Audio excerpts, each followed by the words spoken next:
Good evening, everyone. I'd like to call to order for Green Tree Council meeting for Monday, August 3rd, 2026.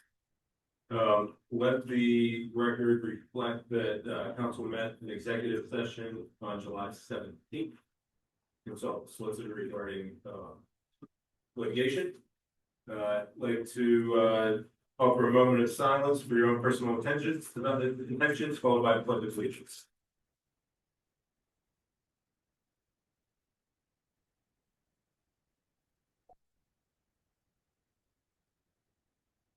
I pledge allegiance to the flag of the United States of America and to the republic for which it stands, one nation, under God, indivisible, with liberty and justice for all.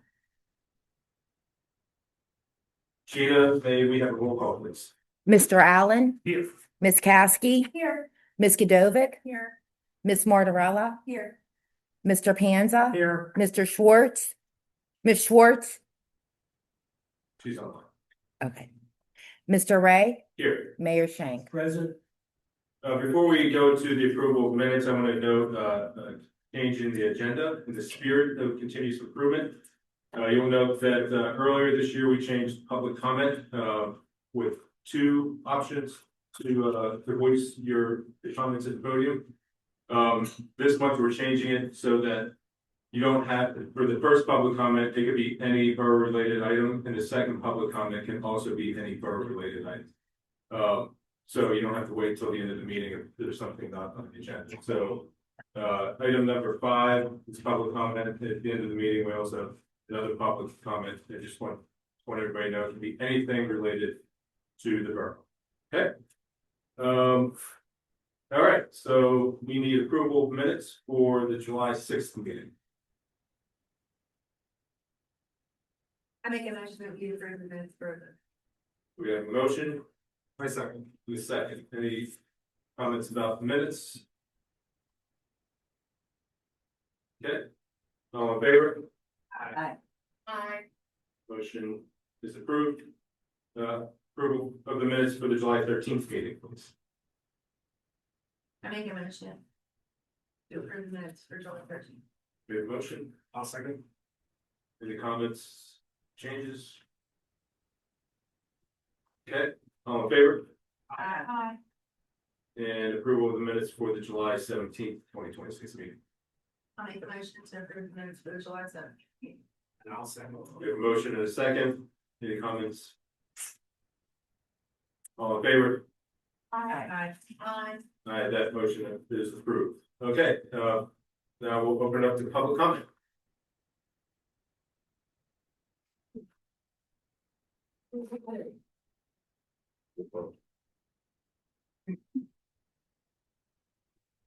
Working. This is nothing to do with overnight parking. I just want to start that off right now, since I already lost that battle. All right, anyway, my name's Tammy Feeney, 55 Rose Avenue. Things I'm gonna say are probably gonna be talked about in a few minutes, but I just wanted to let you know my thoughts and feelings on the pool renovation. I understand that we're pretty much keeping what we have and kind of fixing it. Let's just say yes or no. Yeah, okay.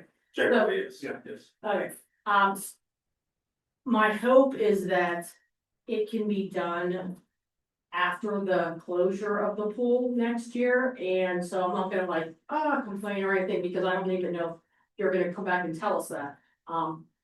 Because we're not doing a total rehaul, I feel as if it's not unreasonable to have whoever we hire to do the pool to get it done in that allotted time. And that is my hope, and I'm sure it's the hope of many other people that are here for the pool reason. The other issue that I have with the pool was an issue last year as well. And I don't know if it even falls under your realm at all, but here goes. We are now closing. Our hours of operation have really been scaled back last year and this year. I get the whole, we don't have guards things, but there are so many ways to go about fixing that. And I'm not saying like hiring more guards, I'm saying you close the baby pool, You close the diving board, you close the slide if you have to, and just leave that large section open where kids play, people wait, even if, I mean, if you have to close the lanes, just so you can continue to have the pool open. You would need a guard right there and one guard off, so you would need 2 total guards, because you always have to give them a break. One on, one off, one on, one off, one person at the gate collecting money. You don't even need concessions open because we have water fountain, and then you have one person overseeing everything, manager, what have you. So you can really scale back employees and keep the pool open. You can't use the excuse, I don't even know if that's the word I wanna use, of, the guards have X amount of hours in this week, because I'll tell you the hours right now, unless things have changed, because it's always like TBD. August 11th through the 14th, 1 to 5. August 15th, 1 to 7. August 16th and 17th, 12 to 7. August 18th and 20th, 1 to 5. August 21st and 22nd, that is a Friday and Saturday. They are closing it. No hours, not one. Closed. August 23rd, 24th. August 23rd is a Sunday, 2 to 7. You're not helping like working parents, that's not a weekday. So why would we start at 2 o'clock? I have no idea. And then August 31st and September 1st is 1 to 5. I don't think it should be closed whatsoever. We had 3 days in which it was closed, all unforeseen. I mean, I get it, I can't do anything about it. Because of the repairs, we had 2 due to the smoke. And let's face it, we have not had some very good weather this year. We haven't, the pool has been open a lot. And if, like I said, it's not because of the staff or the manager or anything like that, it's unforeseen things. So things that we can control, I would love for someone to tell me why it's closed for 2 days. And I'm sure you can't tell me that, but that's those hours in those closures and having a 2 to 7 on a Sunday.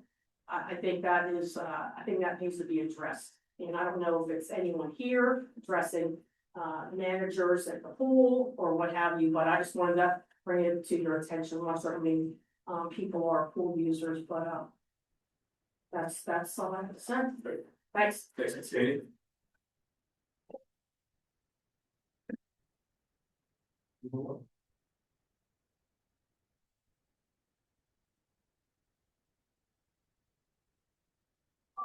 Slava Baravik, Shelton 128.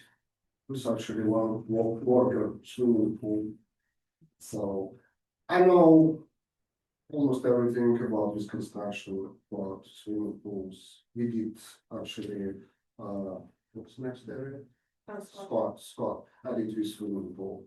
And what I can see is no reason to close pool at all, because it's not big job really. If you have big enough company, it's not big job, it's like 3 months job. And I can prove that because I know I did this already. In the Scott, they do a lot of replacement. They do a lot more than they had before. This is a take longer. But if you have good constructors, that's 3 months job. What do you want to say about the job? Hello, my name is Dennis Barovic, I'm his son. I currently work at the pool. I mean, I think it's kind of important that many like kids like me work at the pool. Like it's definitely, it pays for kids' colleges. It's a big economic factor, you know? The thing I want to say about the pool, do not close it. Please do not close it, because a lot of people have jobs over there. They want to work over there. And if you close it, it's gonna just ruin like a couple of years of kids' lives where they have to work somewhere else, they have to work in other places. So the pool, I mean, I live really close to it, I live on Shelton, that's a 5-minute walk at best. So it's gonna be really hard on me if I have to walk, let's say like 15-20 minutes to go to, let's say, work at Chipotle or something. So I urge the council not to close the pool, please, because I need my job to stay for at least the good 3 years. And You hear that?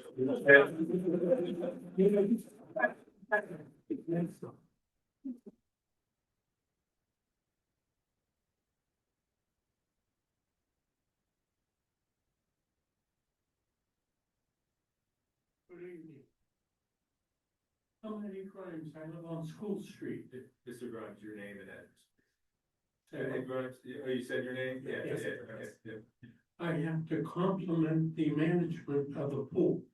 The manager, Diane, and Sean, and Jen, and all the crew there are marvelous. I've enjoyed the cardio workouts there, and I enjoy that pool just about every day. And I have to agree, if you don't have to close it, don't close it. I don't have anything to complain about. They just did a good job.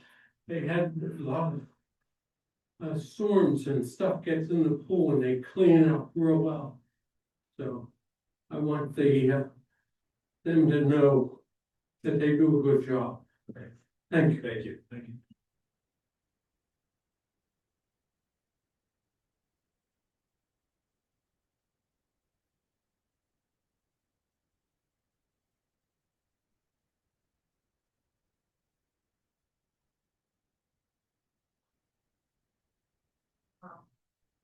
Michelle Rocheski, 1165 Treater. If you look from the minutes from a couple of years ago, just pull that.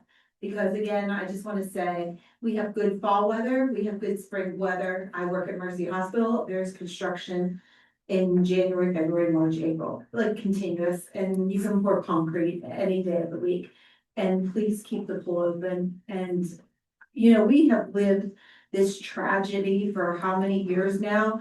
And it needs to be concluded, and we voted to conclude this, and so please keep it open next summer, because there'll be mutiny, so please, you know, find a construction company, that man that said he could get it done in 3 months, just have it.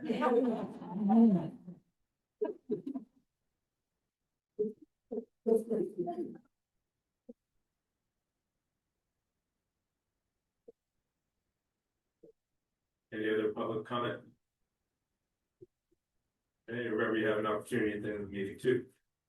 All right, up next is the mayor's report, Mayor Shank. Okay, thank you. Last month I just got from A to T. This month I'm gonna try to get from A to U and all that. So here we go. July 9th, 2026, I met with the Point Park representatives. 3 Point Park representatives were there. Our manager was there, and Dave Ray. 6 of us were there. So the next step is the borough managers coordinating with LSSE recommendations in regard to the geotechnical work that's needed to determine the water issue. So as soon as we determine what geotechnical work is due and get an estimate as to the geotechnical work, we'll get back with Point Park. So that's the first step, to assess what's needed by LSSE with Opus. Next thing would be, there's also Aiken and Hemlock Fields over there on August 10th, next Monday, 7:30 is when there's going to be a workshop meeting to discuss those fields. They were here last council meeting. They would like some of those fields turfed, in particular the Hemlock fields that have high usage. So if you're interested in those ball fields, next Monday at 7:30. Second thing on here would be, I attended the workshop on July 13th, 2026 about Birdtown. And tonight, there's an Environmental Resources Advisory Committee. There's going to be 5 members. I believe that they're going to most likely appoint 4 of those members tonight. And there'll be 2 council people. So in any event, there'll be 7 people on that Environmental Resources Advisory Committee. There's still 1 vacancy, I believe. So if anyone's interested in that. Next thing on the agenda, Clearview Federal Credit Union. That is where Vincent's used to be. I went to the ribbon cutting along with Tina Godovic on July 17th. There were a lot of representatives there. So we hope that they do good business here, pay their business privilege tax so we can afford everything that we like to do. Fourth, I went to the Fireman's Picnic on July 18th. I thank the firemen for inviting us, and they do a lot of work. They work as hard as anyone in the borough. They have a meeting every Tuesday. They're on call all the time. So we thank the firemen and thank them for inviting us. Also, next is here, I like to participate or go to local restaurants. So I did go to Alexion's within the last month, and I went to Rapids. I'll try to get some more restaurants in coming up. In regard to upcoming events, there's a couple upcoming events. Tomorrow night is National Night Out, 6:30 to 8:30 p.m. at the Green Tree Volunteer Fire Company. So I'll be over there at National Night Out. Next is August 9th. It's the senior picnic. I'm going to the senior picnic on August 9th. Want to make one clarification though. I'm going as the mayor, not as a senior citizen. Next on the list. Next is the Sportsman's Bash on September 12th. That's how the firemen do some of their fundraising on September 12th. That's always a big turnout event. So try to buy a ticket off firemen if you can on September 12th. September 19th, I'm sure someone's going to bring that up, is Oktoberfest. A couple odds and ends now. Marion Manor, that is not in Green Tree. It's close to Green Tree. I have a phone call into the developer.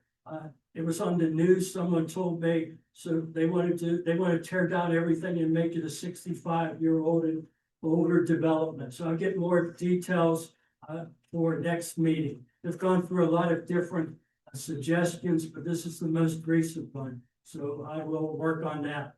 In regard to vacant properties, I read in the paper today, City of Pittsburgh has 20,000 vacant properties, 10,000 are owned by the city. So we're fortunate. I would estimate, I'm guessing, it's not good to do, but do it. I'm guessing we have approximately 10. So I'm pleased to report one was next to me on Greenridge Lane. It went up for sheriff's sale several times, but today at sheriff's sale, it was sold to a local resident here in Green Tree that's going to fix it up. So we're going to get one of these back on the tax rules and fixed up.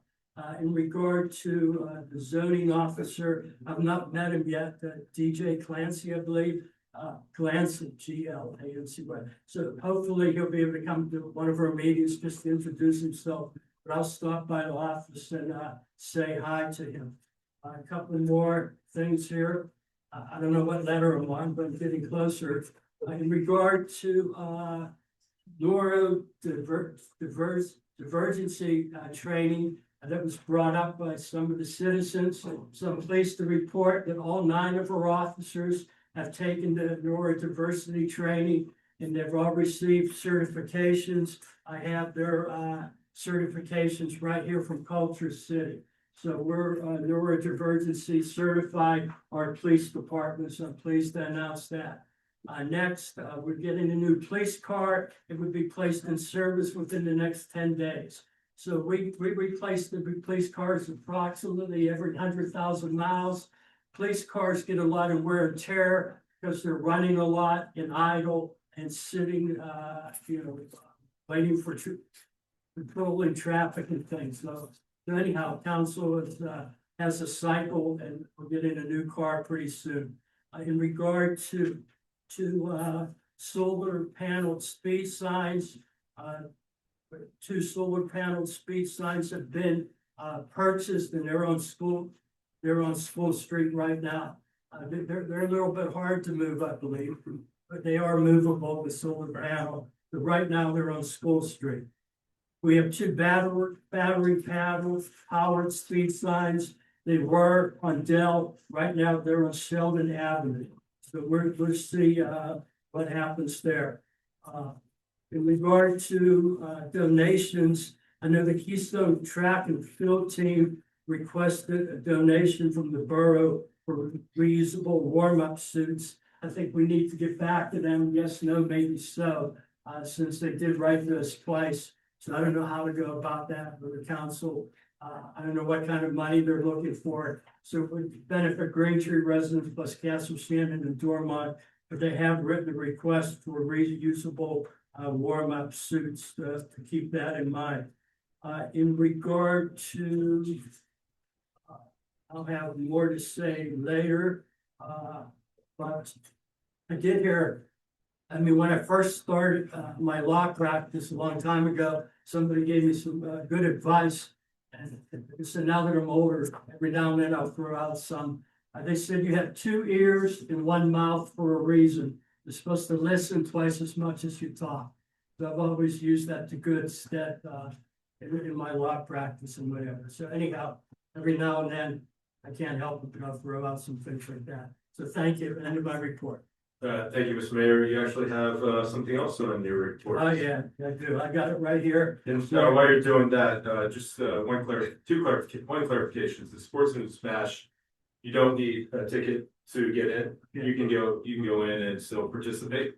The ticket is just for one of the other rounds. The other thing on here, it's been recommended by Acting Chief Rannigan and the Superintendent of Public Works, Franco, that on School Street, at School and Terrace and at School and Berry, we place a 3-way stop at those intersections. I think they're a 2-way stop now. So there would be a 90-day trial period. So I'm recommending the council approve putting a 3-way stop sign for 90 days in School and Terrace and 3-way at School and Berry for a 90-day trial period. We have a motion. He can't make a motion. I move that we approve pursuant to 325-14 of the Borough Code, the installation of a 90-day trial of 3-way stop intersections at the following intersections: School Street and Harris Drive and School Street and Berry Drive. We have a motion and a second. Comments? We discussed this a little bit at the public safety meeting, and I think this is a brilliant next step. And I actually drove this street, and it's funny because when I drive it, I go the way where there's stop signs, and I rarely ever go the way that doesn't have stop signs. And that morning, I saw people coming through so fast. So I was able to actually see the difference. If we put a stop sign, I think it will do some deterrence of speeding. So I think it's a great thing to try. And just a little mention here as well. We're kind of waiting. We don't have anything finalized on any speed bumps at the moment.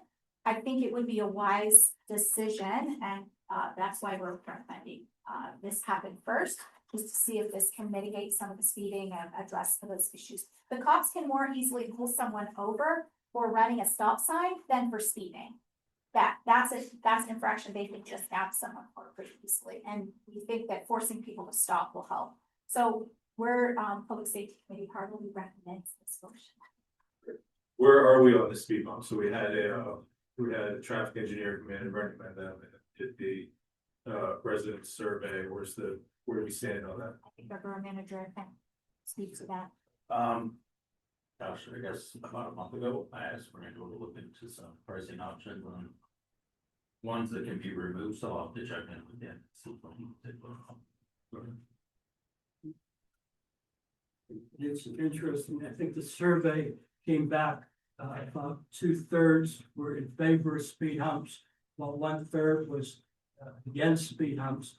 So it just shows different perception, aware of different perceptions. I'm not gonna say any names. Someone said they lived there for over 30 years, never witnessed any problem with speeding. There's a couple of people said that just shows the different perceptions. Some people think they're speeding all the time. Most likely there is speeding. Some people say there's never speeding, but but anyhow, that's how the survey came back. But 2/3 yes, 1/3 no. People like speed humps. Yeah, and we do have the data that supports that there is excessive speeding on School Street through the traffic engineer.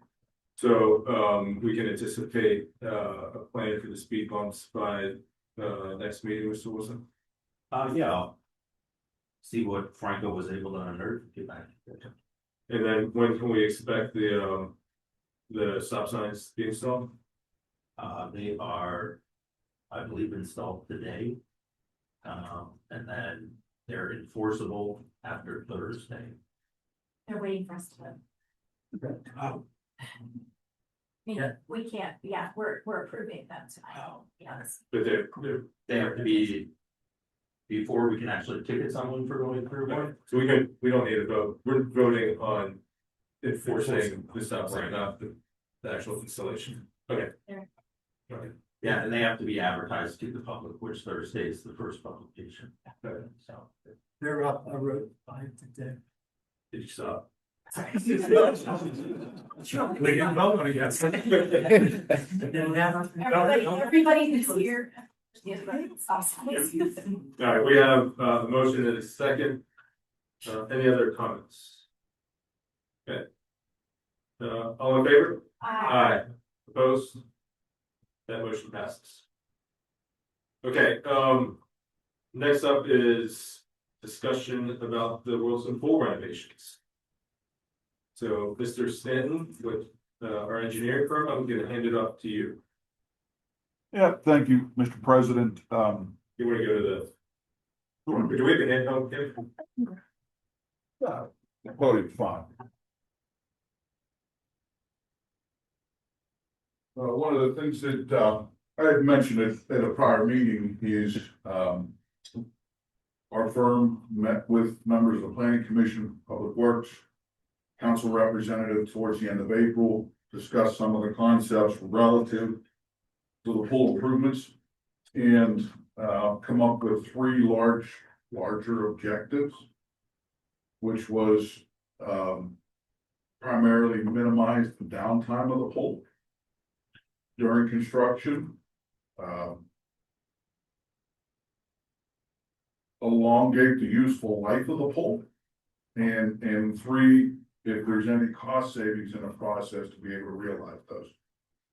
And so with that being said, we produced the concept diagram that was in council packets, reviewed those with administration on last Monday, and are preparing to attend the infrastructure committee meeting next Thursday to discuss in more detail in terms of the scope, schedule, preliminary budgets, and those sorts of items.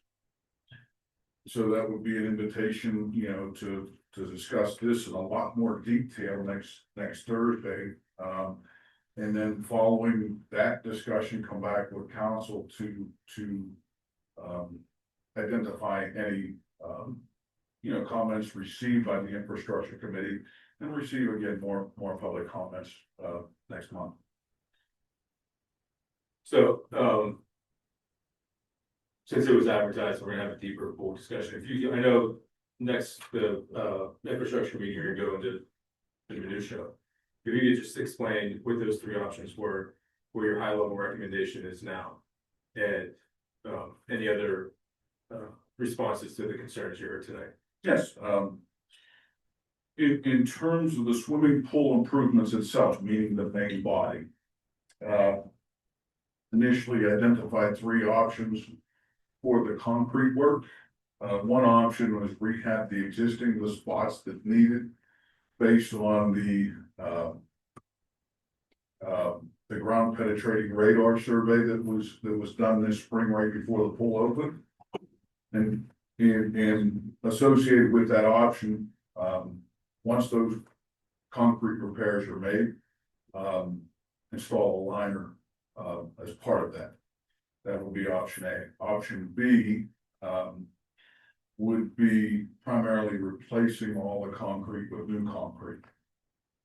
That would include new gutters, new external piping, for all the piping from the mechanical building through and throughout the pool.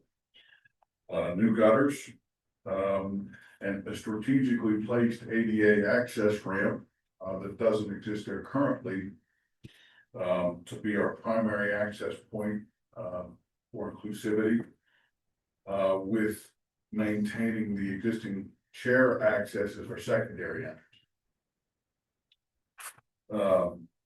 So it looks like if we just talk about that ADA ramp, it's in the shallow end, it takes up, it looks like minimal. It doesn't take up any pool space. Correct. The existing footprint wouldn't be modified. Right, and so the ramp, it looks like 80% of the ramp isn't exposed to water, it's just maybe a concrete ramp that then goes to water and then into the pool. Yes, Okay. yes.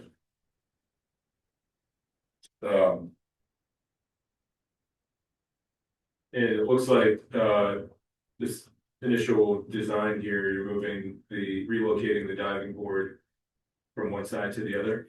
Yes, in one of those aspects in its current location doesn't meet code because it needs to be at the deeper end. Well, it's all the same depth. Yeah, that's all the same depth. I think there, but it does include relocation of the diving board. What's this? If it was relocated over to 11 foot. It wouldn't be anywhere near the 5 foot, the slope, I think was the issue originally. Yeah, okay, well, it looks like it's the exact same, it's just on the other side, like that's. It's closer to one. Yeah, just a little bit closer to one, but yes. Okay, Not very much. It's close enough to not be my. Yes. Uh-huh. okay. Um, Well, that's, yeah, those are details we'll talk about, you know, we'd have to remove a lifeguard chair, which should, that will literally go right away. Yeah. Yes. maybe a discussion with the pool operating. Staff members that we have, that was their recommended location. With moving one of the lifeguard chairs to where the pool, or where the diving board is currently, that would allow clear access to all the guards. That was one of their recommendations and one of the revisions that were made since last Monday. So Mr. Stanton, sorry, just to make sure everybody heard that. So this design was reviewed with pool staff for their recommendation. Awesome. Yes, in our administration, Great. in our public works, yeah. Thank you. And just for the public record, can you explain your firm's experience with pool design and constructing pools? Yes, we've done a number of municipal pools. Including most recently Baldwin Borough that just opened this spring, as well as the Scott Township pool that was referenced earlier. So we have done a number of different municipal pools. We're not aquatic architects per se, but understand how pool functions and the key criteria in terms of permitting those and things like that. And then in terms of the what we're referring to is the pool house, where we have the concession stand and the men's and women's restrooms. We are adding, at least in the preliminary design, we're adding an additional restroom. At on the end of the pool house closer to Wilson Park, that would be accessible to people in the park who are using the pavilion, right? But not be able to access the pool through those restrooms, correct? That's one of the concepts that we discussed at the end of April. There's some other alternatives that for restroom access that might be more advantageous that we'd like to discuss with the infrastructure committee next week. One of the key concerns is, you know, storage area that our pool staff needs for certain things. And that end is pretty key in that regard. But included in the scope of work is a significant amount of improvements in the pool house itself. Plumbing, fixtures, accessories, ADA compliance, water closet partitions that are ADA compliant, showers that are ADA compliant, painting new floor system, lighting and electrical, and concession stand improvements, including casework, painting new floor system, lighting and electrical, new plumbing, exterior door and panel replacement, ventilation and HVAC, as well as the addition of a mop sink or a slop sink is recommended by the health department based on their inspection earlier this year. So a lot of improvements there as well, and improvements to the baby pool, if you will. And in terms of the mechanicals, complete new recirculation piping that's not installed in the gutters. new pumps, new filtration system, new chemical feed equipment, new heaters. You know, essentially redoing a lot of that mechanical area. Yeah. So again, there's more detail to come, but in high level, it's a significant investment, extending the life of our pool. And one of the discussion topics that we'll have, next week at the infrastructure committee, and I certainly understand in terms of scheduling that it's not popular to close the pool down for a summer. And again, our objective is to minimize the amount of downtime.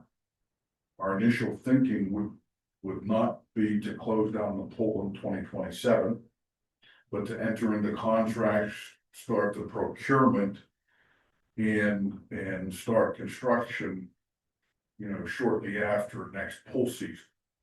And then continue through 2028 and then reopen in 2029, at least preliminarily. Based on our experience, these are large projects that very difficult, if not impossible, to get done in a 3-month time period. Well, I don't think it needs to get done in 3 months, but what is the biggest lead time? If you look at the amount of time it takes to build a pool, what takes the most amount of time? Demolition, construction, and piping. Yeah. And that's about a year's worth of work. We can certainly bid a shorter construction season to accommodate not closing the pool and see where those numbers are. One of the key concerns is vendors wouldn't bid because there's not enough time to build it. Again, public bidding is for pools or any other project. Primarily, pool is niche construction, meaning there's not a lot of vendors out there that do this work. And they're very selective in terms of what they bid on. And we can bid it for a shorter construction period, see what those numbers come in, or a longer implementation period, to evaluate getting the best bang for the buck. But that was our initial thought, would be to close the pool in 2028. But we're open to suggestions in terms of alternative bidding strategies, construction strategies. I think what maybe your firm and the infrastructure committee need to think about is the phased approach to this. Like we could start the bath at the pool house next month. Right? We have to bid it. Have to bid it, but if we could start that. And the plans have not been developed yet. Right. So there's a period of design, getting those ready, in order to bid. Well, we should probably get started on that, right? I mean, because when you say that in 1 year, does that include the pool house? Like, let's just say if we just focus on the pool, you're still saying 1 year. Just the pool. Actually longer, and again, we were prepared to discuss this at the infrastructure committee meeting. We have it broken down by different elements than the pool concept itself. We couldn't build one in the grass and slide it over. Certainly understand that perspective, and what no one realizes is the Commercial Street Bridge, the design started 6 years ago. In terms of utilities, in terms of municipal coordination, it only got legs recently when, obviously the bridge was demolished and the new bridge slid in.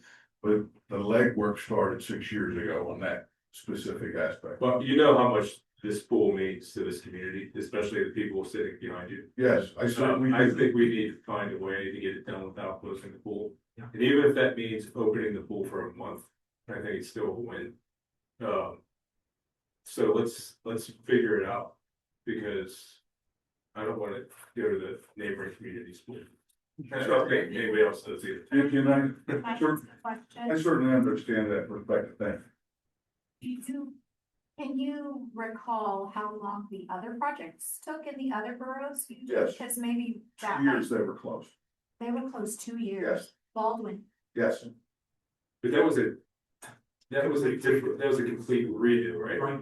It was very much similar to Green Tree's pool, other than creating a zero entry with some splash pad features in lieu of steps where they had. But And you in did terms do of- Brentwood, I'm correct? sorry, You did Brentwood, no, we didn't, sir. you did not work on Brentwood. No. Baldwin, is a liner as well, so that is a little different, but I just want to clarify, something that Mr. Stan said. When you're talking about the mechanicals, the plumbing, that gets done no matter what. So, the difference between the two recommendations is one is everything that you're looking at and it's liner, and the other is everything that you're looking at, but it's a kind of excavation out and invigoration and installation of what is actually what everyone's using. So the big difference between the two suggestions is just whether it's a line or not, and that really is about a $700,000 difference. But the liner's covering, well, It's more expensive. it just covers up the bad concrete. It's Just the one. just, that's like putting a Band-Aid on. Right, can we just real quick go over what the life expectancy is of a liner versus redoing the pool, just so everybody knows what that difference? I will say Baldwin, having spoken to their manager, they were able to go with a product through LSSE that has a 15-year warranty on it. So, your funds that you'll be using, you would have to, because they are borough proceeds, you'd have to purchase something that beats the life expectancy, since it was a 2021. Orally, you actually could. I don't want to speak for the bond council, but I think you would be at 15 years, where what you purchase needs to last for that 15-year time. Well, So that's one option. The other, though, if you're talking about excavating and putting in new concrete, that's definitely gonna last longer. Yes, and I agree with Mr. Wilson's response on that. Question, when you replace it, when you say mechanicals, all of the plumbing that is within the pool right now would be replaced with new pipe, correct? Yes, So we would not have to worry about sealing back in something that could break later on, but that's a very big concern. yes, it would be new infrastructure. So you're saying we're basically building a new swimming pool, but keeping the old swimming pool footprint? The there? footprint is proposed to be. Because the same. originally we thought instead of building the new swimming pool, we'll just make repairs to this and save a lot of money. But you're saying that's not gonna be feasible. No, it's I just, don't think we ever said that, because the repairs you would have to dig up. That's what we're already doing. All the piping. Well, that's what I'm saying. At this point, we're basically building a new swimming pool. It's just the difference is we're not changing the footprint. We're not changing the footprint. And the current condition of the existing pool, and then, that's a good point. I know that our public works staff worked very hard in getting it ready to open this year, and one of the key elements is will it be able to be opened in 2027? No one's going to be able to predict with any certainty, you know, how the pool's going to be wintered over. But our thought process would be to do our level best to have the pool open in 2027, and you know, move forward with the project from there. seems like most of the cracking in the pool, which I don't believe the pool leaks as much as some might think it leaks. It doesn't leak. We had the one patch that fell out that had to be repaired. The guy that used to fix it was a diver, and he would dive in and fix it underwater, and he since retired. If he was still in business, we wouldn't have to drain the pool, like we did we trained what, like 3.5 feet. But it seems like most of the cracking, when I saw it in April without it being filled, is right at the bottom edge of the gutter. Right? Because of the expansion over the winter, when snow gets in, melts, and then refreezes. Is there a way that we could reduce any additional cracking by covering the gutters over the winter? to limit the amount of snow and water that gets in there that might refreeze. Yeah, and that's a good point. In terms of the gutter systems that are available in today's world, doesn't accept the snow, if you will. The gutter system has a vertical face that the water goes in and out that, you know, wouldn't be expansive in terms of accepting snow and packed snow and things like that, that the open grates do now that are, you know, exposed to the atmosphere, catch all of that. So a lot of the gutters in today's pool technology have the vertical face that would be subjected to those types of elements. So I think we just need to get creative and figure out a way to get this done without closing the pool for an entire season. Because you'll probably be without a job here, none of us will be sitting up here either, so let's just figure out a way to. And I agree to continue the dialogue at the infrastructure committee, but a lot of municipalities have the same feel about their pool as well. Certainly understand that, and But were they on the news? No, they're on the news. yeah, I'm not. But thanks, Lester. Thank you. Appreciate it.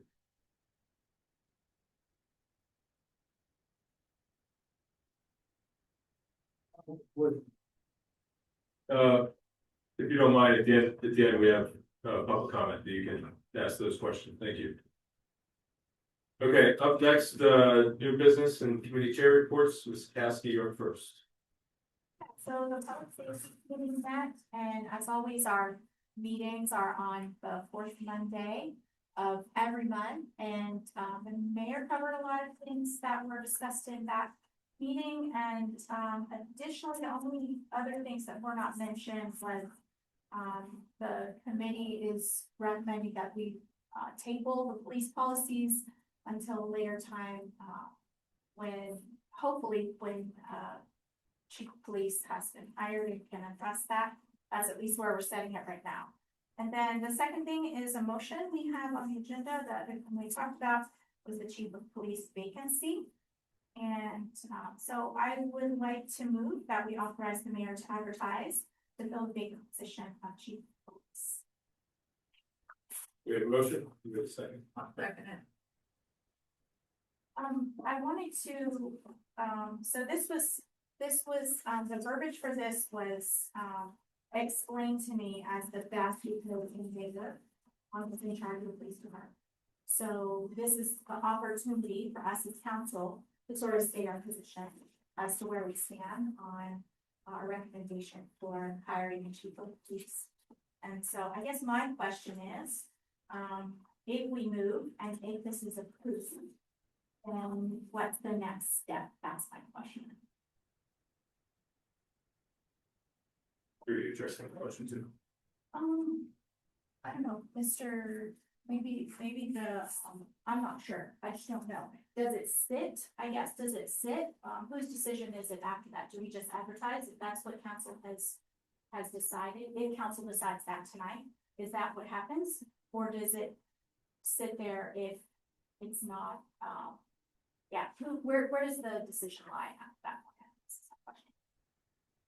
The decision, I'm sorry, the decision for. To post, will it be posted, I guess? If we vote yes, then will it be posted? That's my question. I don't know. Well, Yeah, I think right now, I don't know where things stand exactly, but there would need to be a job description, obviously formalized and approved. That would likely come from the mayor. So I believe the motion on the agenda tonight would authorize the mayor to start taking the steps necessary. And it would be at the mayor's discretion as to when he feels comfortable with that position and posting to then make that posting. This would be council's directive to do so. But given that the police fall under the mayor's purview, it would be the mayor's discretion to ultimately move forward with the posting once he's comfortable with it. Okay, thank you.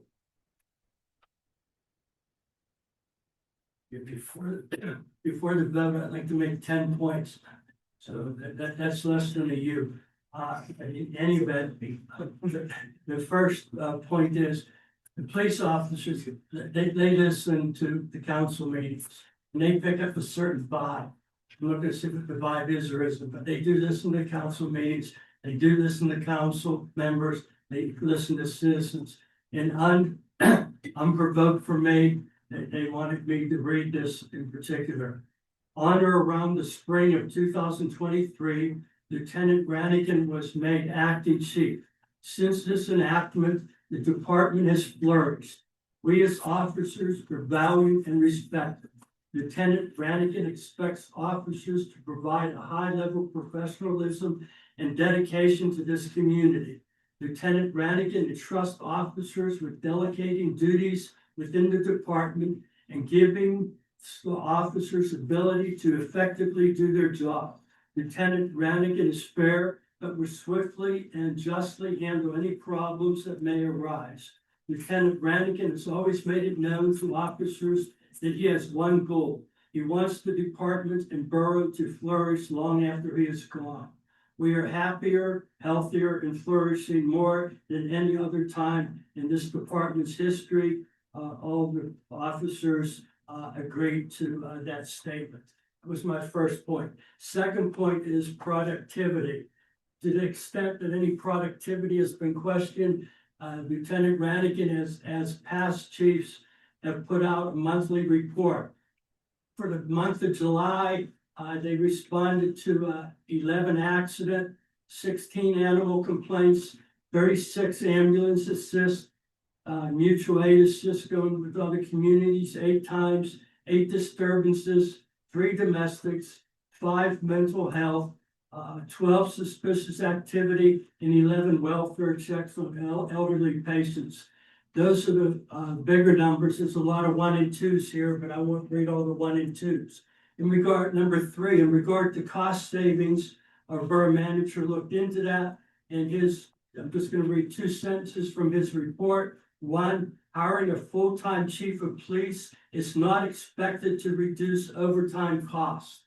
The second opinion of the borough manager: if council decides to hire a full-time chief of police, the decision would more appropriately be based on operational and leadership considerations rather than expected cost savings. So we're not expecting a cost saving from hiring. 4, nowadays it's hard to find police officers. All municipalities are searching. It's just like substitute teachers. I heard today they're starting to hire professionals to do substitutions instead of certified teachers. But in any event, now what police departments are doing, they're doing lateral transfers. In other words, if you have 10 years here, some police departments, to get officers, are saying that you can come to our department and you get the 10 years. So if we, council, we make a mistake on hiring the wrong officer, it's easier now. We have an excellent group. It's easier now for lateral transfers. 5th, I like to say I have boots on the ground. I speak with the acting chief Brannigan twice a week on average. I speak to the officers. I go in there. The police department speak to them when I'm working in my yard. So I know what the feel is. I know what's going on, and I think things are working excellent. 6th point, I'm the elected mayor 4 times, the 4th time, and as indicated, the mayor should have full charge and control of the police department and all police activities inside and outside the borough. So I've been elected to fulfill this position. I think that I'm doing a good job because I have good people. So I can't take much credit. I'm doing a good job because I have a good acting chief, because I have good people in the department. 7th, there's been unsupported speculation and insinuations that the acting chief has lowered expectations of the officer. The entirely opposite is true. He has held high expectations and they're doing very well. 8th, sending a message, not to go outside again, not promoting from within, I don't think helps the morale of the officers. 9, the only department in the last 3 years that's not had a lot of turnover. We've had the borough manager, we've had a new borough manager, public works department, we've had a new public works director, we've had a new borough solicitor, we've had 4 council people resign, and we have a lot of new council people. So the one department that's been running effectively and efficiently without turnover is the police department. So my thought would be, let's not shake it up. And number 10, recent achievements. There's lots of recent achievements.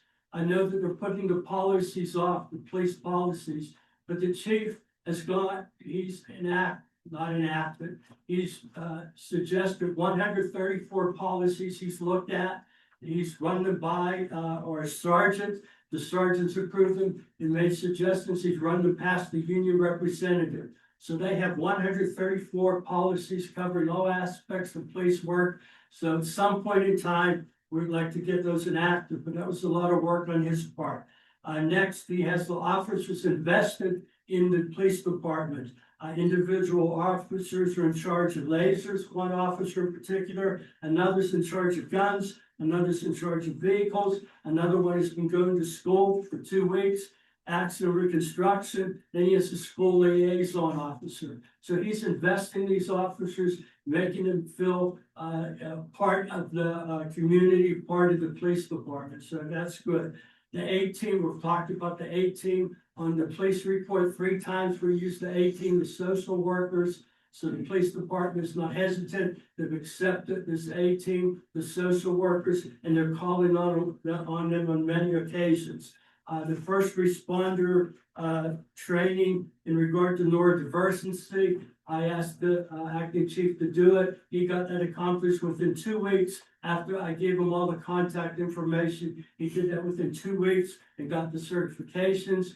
I'm going to now assert ASSEOT. I forget what it stands for. Well, I'm looking into that training, and I'm sure he'll accomplish that in 2 weeks too. We'll get the whole department training. Drones. I mean, he took the initiative to apply for drones. We're getting 3 drones.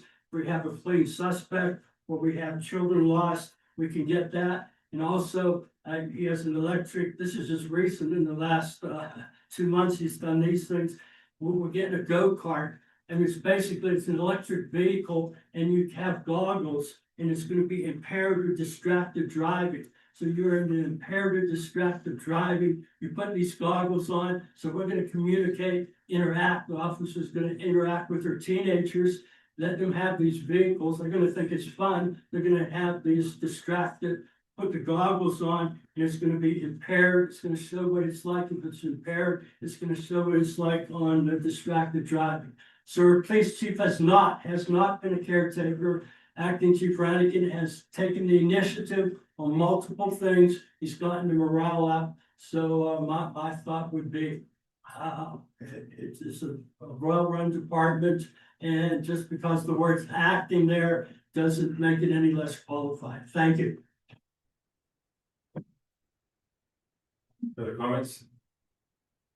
I guess my comment before the vote would be, if we decide this evening, because acting is not, in my mind, infinite. If we decide that we are not going to post for a chief, when will be the right time for us to post for a chief? When will do we ever need a chief again? Because if not now, well, who's to say that we will just never have a chief? Maybe we eliminate the position, because at this point, if we're saying that acting Chief Rankin has done well, then maybe we hire from within, and we have another acting chief that is being paid the same, and then we save a ton of money, because that's what this is all about. I mean, we're saving money, and we don't need a chief right now. We have an acting chief, and we're again saving money. I've looked at the overtime reports over and over again, although some inconclusive, but I've spoken to the manager about this evening. I mean, maybe we don't need a chief. And I think if that's the case, that's what we have to say. We have to say that we don't need a chief. Because by not posting for one right now, it means we don't need one. But we have a chief. The officers refer to Mr. Rannigan as the chief. He runs the department, council appointed him as such. Sure, absolutely. So everybody else feels that way. Was there, Ms. Cassidy, was it unanimous, coming out of your committee that we moved to authorize mayor to fill this position? Yes. Mr. Pans, I'd like to get your feedback on what's your stance on this, your reaction to the mayor's report.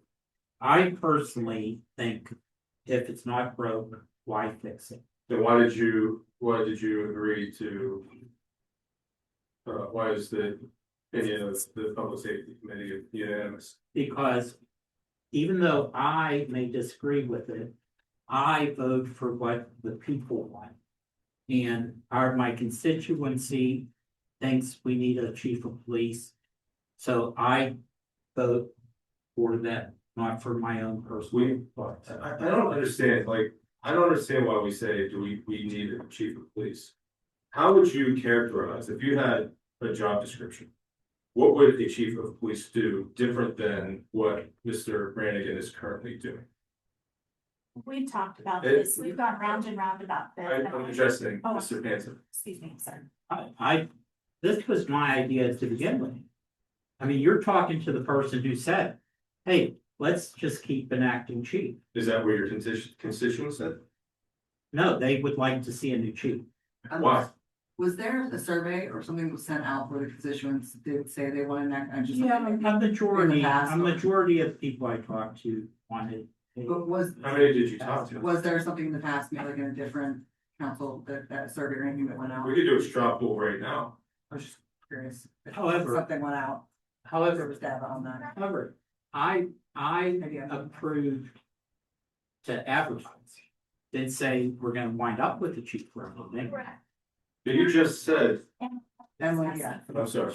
Yes. Okay, I think there's two steps to this process that, this is a step to see if there's someone out there that fits the criteria of what we would want in a chief. It doesn't mean that person isn't. And I think it would be foolish of us to not put out the possibility of finding that perfect person that might accent our police department in a positive way, because we're only looking at it as if not a chief that would be negative. It could be, if we find the right person. Advertising doesn't mean they're hired. We've already gone through this process before, and we did not agree to any of the candidates, and that could be the same situation. I think it just seems, and the feeling I have gotten from people is, we look like we surrendered and have no purpose to get a chief, and we tried once and then we didn't. I don't see the harm in looking. It doesn't mean we're going to hire someone. And also, acting Chief Brannigan kind of finds the position if he wants to be the chief. And you said at the meeting that you were away for, that you were not opposed, Dave, to hosting the position when it's time. When is it time? And so, I spoke to, a couple of officers over the past couple of weeks. And this is the first time I heard the letter that they wrote.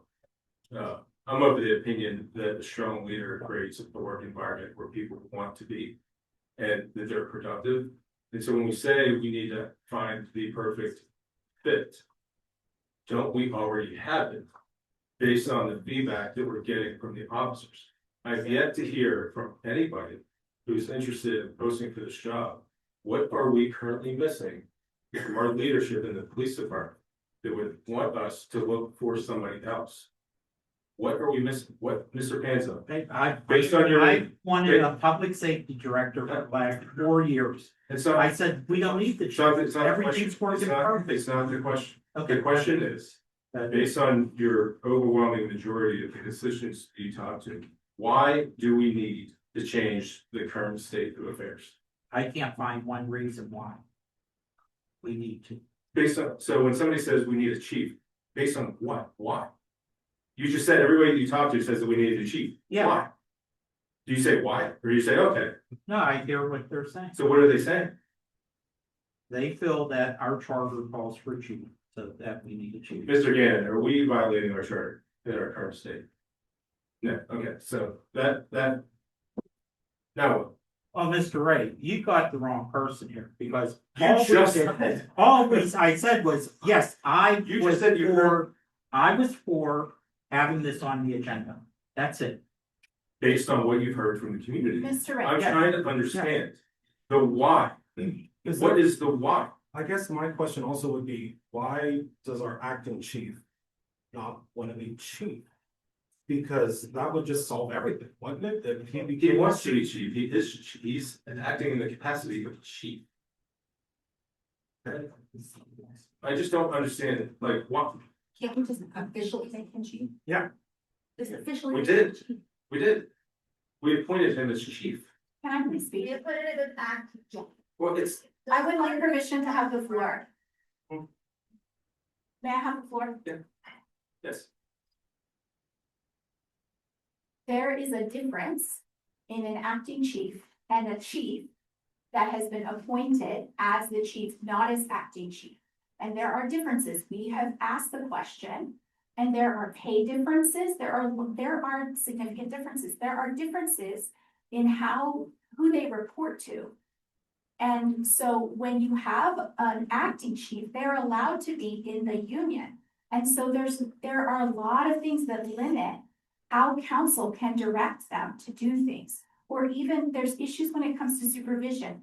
There's just so many things, and I have laid them out and I have gone over them for months now. And at this point, I am kind of done with arguing about it. And I think we just need to hear, where does everyone stand? And I think those that want to say, let's just keep the acting chief, he's under the union. He doesn't answer really to us, to council. And we want to leave it that way, and we decide that's what we're gonna do, fine.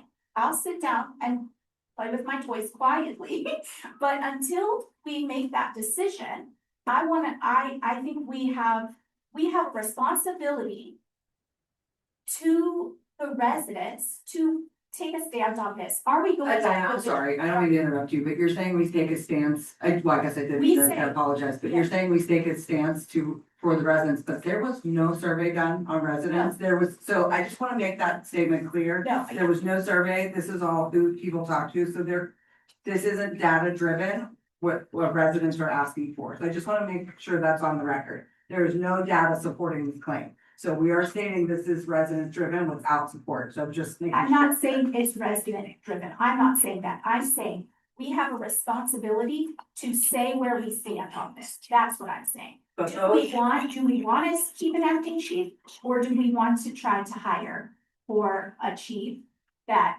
answers to council and is not part of the union? That's the only thing. And Both also, yourself and Mr. Panza said it was based on conversations with residents, so I want to make that. I that never was- said anything based on residents. So I just want to make that clear that there was no data or survey put out to the residents. I'm not saying it's based on residents. I'm saying, looking at the charter and looking how I understand it and all the things I've said in the last few months, as to my understanding of the difference between an acting chief and a chief, they answer differently. And also there was a comment made, I don't know if it was, I think it was last meeting by Sam, about how a chief of police versus an acting chief and the purpose and how they interact and how they serve the residents differently than an acting chief who is under the union. And just that's for clarification for the record, who Sam is. oh. Yeah, you wanna, Sam gave, I don't even know your address. I'm sorry, Sam, go ahead. Sure. Tell us your name. No, just. a resident, let's just say a resident. I'm so sorry. I'm not gonna try to say your last name, sorry. I'd like to make 2 points. The chief answers to me. I mean, I'm not gonna put up with any BS. I mean, damn, I've been around a long time, 44 years as attorney, 21 years doing this, planning commission, 70-year board. I'm not putting up with any crap. And then the council, he doesn't have a free pass. Second of all, people bring up, when 100 people came in here and voiced opposition to the prior full plan. 412 people signed a petition. That was the vocal minority, So people say what they want. So you got 400 people, you can ignore them as a vocal minority. You have 5 or 6 that get in your ear on something, so it's the whole freaking community. Now, I mean, that's just human nature. I'm not faulting anybody, but you hear a couple people, oh, everybody wants it. You hear 400 people, I mean, let's see, I've been around long enough to see both sides of that coin. So anyhow, I agree that people have to make a decision. I agree, it's time to, blanket off the pot. So I don't disagree with that. But I have a feeling that a lot of people in here would like to keep the status quo, but anyhow. That's my thoughts. I just want to make it clear, just for the record, because if Ms. Caskey, you mentioned the charter. Our solicitor just said we're not in violation of the charter for the way we're currently operating. And then the other thing that you said was the pay difference. You said there were pay differences between an acting chief and a permanent chief, and what data do we have to support that? It would be overtime, would be the name. Okay. The chief of police cannot receive overtime. According to all the financial documents. But if we were to hire a new chief, It's Mr. not Rankin, going to help us with overtime. yeah, Mr. Well, Wilson, that's, the question was, what is the difference between the chief and an acting chief? Not what we would say, what would change. The difference is very clearly that you cannot receive overtime. It's a salary position as the chief of police, and you receive overtime as an acting chief. That's the difference. There's no, it's very cut and dry. okay, and then the reporting relationships, that was the other thing that's different. How is an acting chief reporting relationship different than a permanent chief? I just do finance.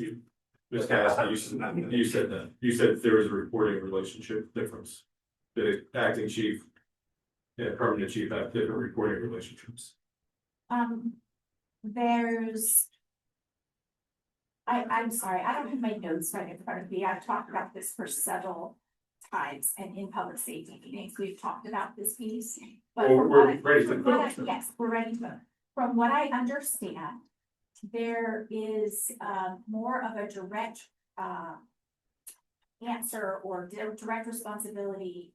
The chief speaks and answers more directly to council. Council can direct a chief to do certain things, where let's do this. Whereas an acting chief is under the union and very limited in what they can and cannot do sometimes. So there's just a difference of relationship there, that's all. And I don't know all the ins and outs and all the details, I'm not in, I don't understand all the employment stuff, but I do know there is a difference. Well, I would hope that we would know all the differences in the employment stuff, because we're making a pretty big employment decision. I still would, We're not letting go of acting chief rank, just for the record. Yeah. We're simply advertising, and maybe acting chief Rankin will apply. I mean, it's literally just advertising. This is not hiring a chief. This is advertising it, and if there's someone that comes along that is fantastic, that will be a chief for us for many, many, many, many, many years in the future, then so be it. I mean, I would assume acting chief Rankin is not intending on staying with us for 10, 20, possibly more years, correct? It's a big range. Yeah. I'll say yes to 20, I'm not gonna say yes to 10. Okay, so, but with that being said, I mean, we're looking for one that, you know, potentially a chief that would be with us for a very long time in the future. and we actually might have one right now. That's what I just don't understand. Nobody's answered the question. What are we missing right now? A chief. We have a chief, we appointed a chief, we're following the chart. So that argument doesn't really stand. But let's The vote. solicitor just, so what are we missing? Ms. Schwartz. I think we're putting the horse before the cart a lot on this. All this is us putting out an opening that is not filled.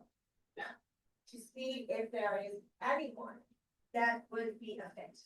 And that will not be determined until we find out if they exist. This is not any kind of judgment on acting chief, and again, for sure, this is not any kind of judgment on the police department and how they're functioning. They're doing a great job to build the function. But we do have a vacancy, and we did advertise in the past, didn't find someone, said we're gonna wait, come back, and we advertise. That is all we're after at this point, to see what's out there. As you know, police forces change, people retire, a lot of active cops, once they retire, want to come into chief positions. There's an alternate pool out there. We're just giving ourselves the option if something amazing comes across our desk. What we already have to do. We've heard from officers, like, think about this if you're an officer, and you're telling your boss's boss that the work environment that you're in right now is the best that it's ever been. The morale is high, productivity is high, engagement is high. You're getting everything you need to keep the community safe. You're going to train. There's upward mobility. And then somebody comes in and says, we need to find a new boss. That's, if I'm a police officer and I'm listening in right now, that's what I'm hearing. It's also not, I look at it as adding to, not taking over in a sense, because if we have a chief plus our full complement of officers, that also lets their step back level of workload. So it can be a benefit, there are positives to it, it's not all negative. Also, as a newer member to council, this is, Mayor, correct me if I'm wrong, the third time that Chief Rannigan has been acting chief. Third or fourth time. What changed this time that we're not, he's great. I mean, we have all these phenomenal things from the police officers, we have amazing things from the community. Why did we seek to hire before? Why hasn't he been the acting chief for 12 years? Is that something the council made? And this is just for me, as someone that's only been on council for 7 months. Mr. Allen, Yeah. I'm just, you're helping their argument because Mr. Rannigan was acting chief. Yeah. Everything was fine. Then we went and hired someone else. Nothing but problems. And Mr. Rannigan was acting chief. Everything was fine. And we hired someone else. Had a lot of problems. Oh, no. So that's what I'm saying. We did that. What I'm saying is, Yeah. we learned from the past of when Mr. Rannigan's acting chief, everything seems fine. Now, how do I define everything seems fine? I'm not being called in to executive sessions every other week because there's some problems going on with the department. Well, then is the question not, It is the question, and what's changed is acting chief Rannigan is matured. He is seeing what happens when you go with outside sources, and he doesn't want that to happen again to the department. It's happened in the past when he was acting chief. They went to get an outsider, it didn't work out, he becomes acting chief again. So he's seen the pattern, so he wants to help these, we have a lot of young men, he wants to help these young men and be better off. so does this then become a discussion no longer of, are we advertising for a chief, but instead discovering what would make him want to be the full chief? So no one has a question up here of hiring a chief. It's just no longer an acting chief, we make him chief, which I'm for the record, completely 100% favor of him becoming the chief. But my question has always been, do we need a chief? That's been my question from day one. If we don't need a chief, then we don't need a chief. Well, Let's then we just have to not, change the charter. well, then I guess that's what we have to do. And that is, I couldn't agree with you more. Like, we just don't need a chief. So, but I think we do need a chief because of the current state of the department, and how well it's performing. Okay. And all levels of this I've already discussed. The other differences from the other times that he was acting chief. This time, he's 11 months away from retirement. The other times, he could potentially be 11 months away from retirement.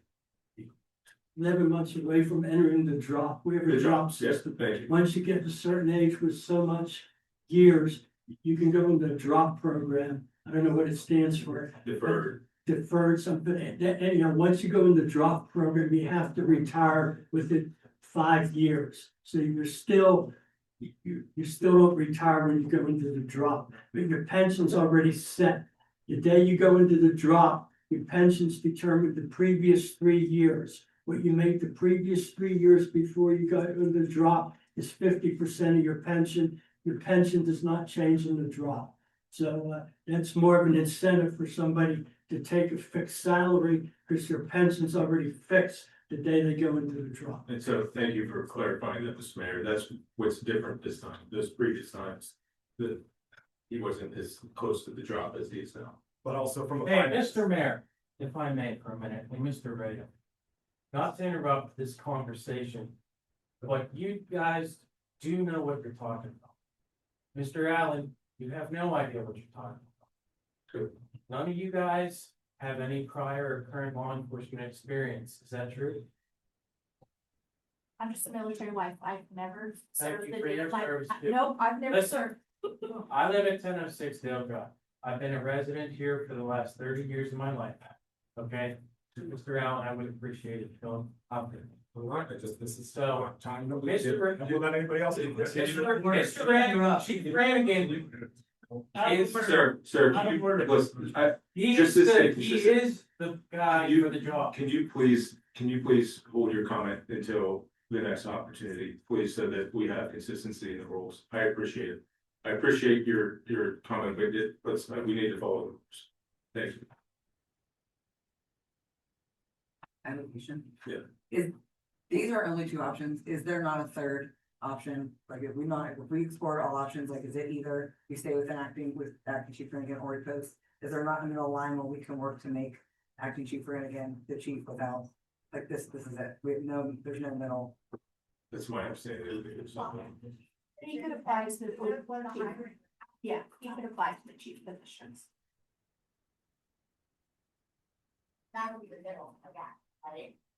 He applied, then we figure out how that.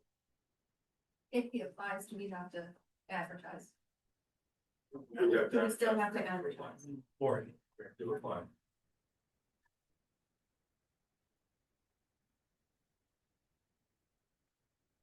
I don't think there's any of us that would like to be Chief Brannigan, acting Chief Brannigan, come chief.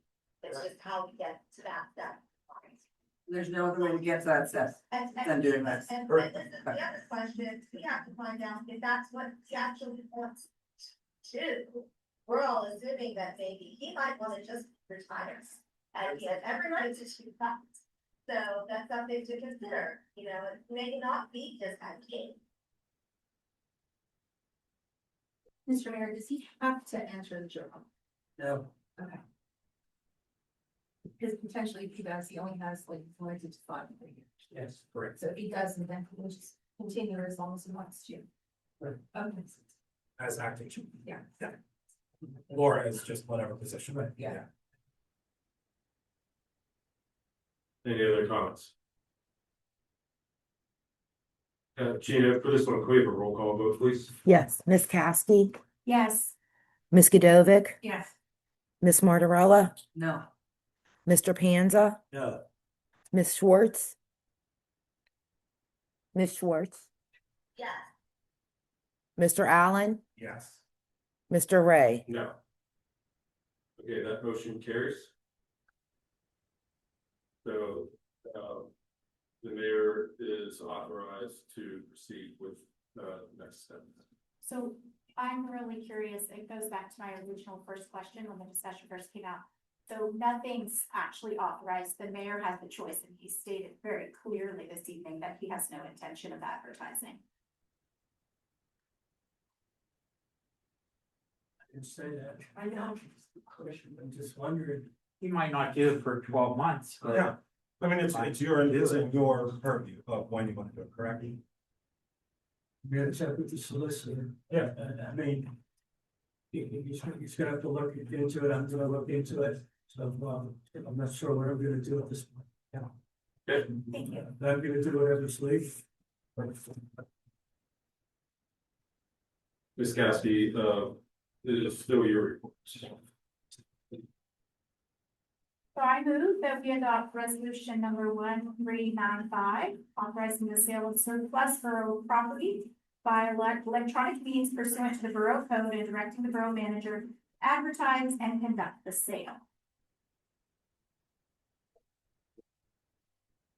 Yes, I think. I'll second. We have a motion, a second. Thank you. Uh, So this is basically, we're just wanting to get a little bit back from the fire engine that we're retiring. And, so we're authorizing the borough manager to be able to advertise that so we can get a little bit back. we have a motion, a second. Any other comments? Gina, roll call, please. Ms. Kowski, Yes. Ms. Godovic, Yes. Ms. Martirella, Yes. Mr. Panza, Yes. Ms. Schwartz, Yeah. Mr. Allen, Yes. Mr. Ray. Yes. That resolution passes. So Ms. Caskey, you mentioned at the beginning of your report about the police policies that we were gonna wait until sometime in the future. Can you please be a little bit more specific?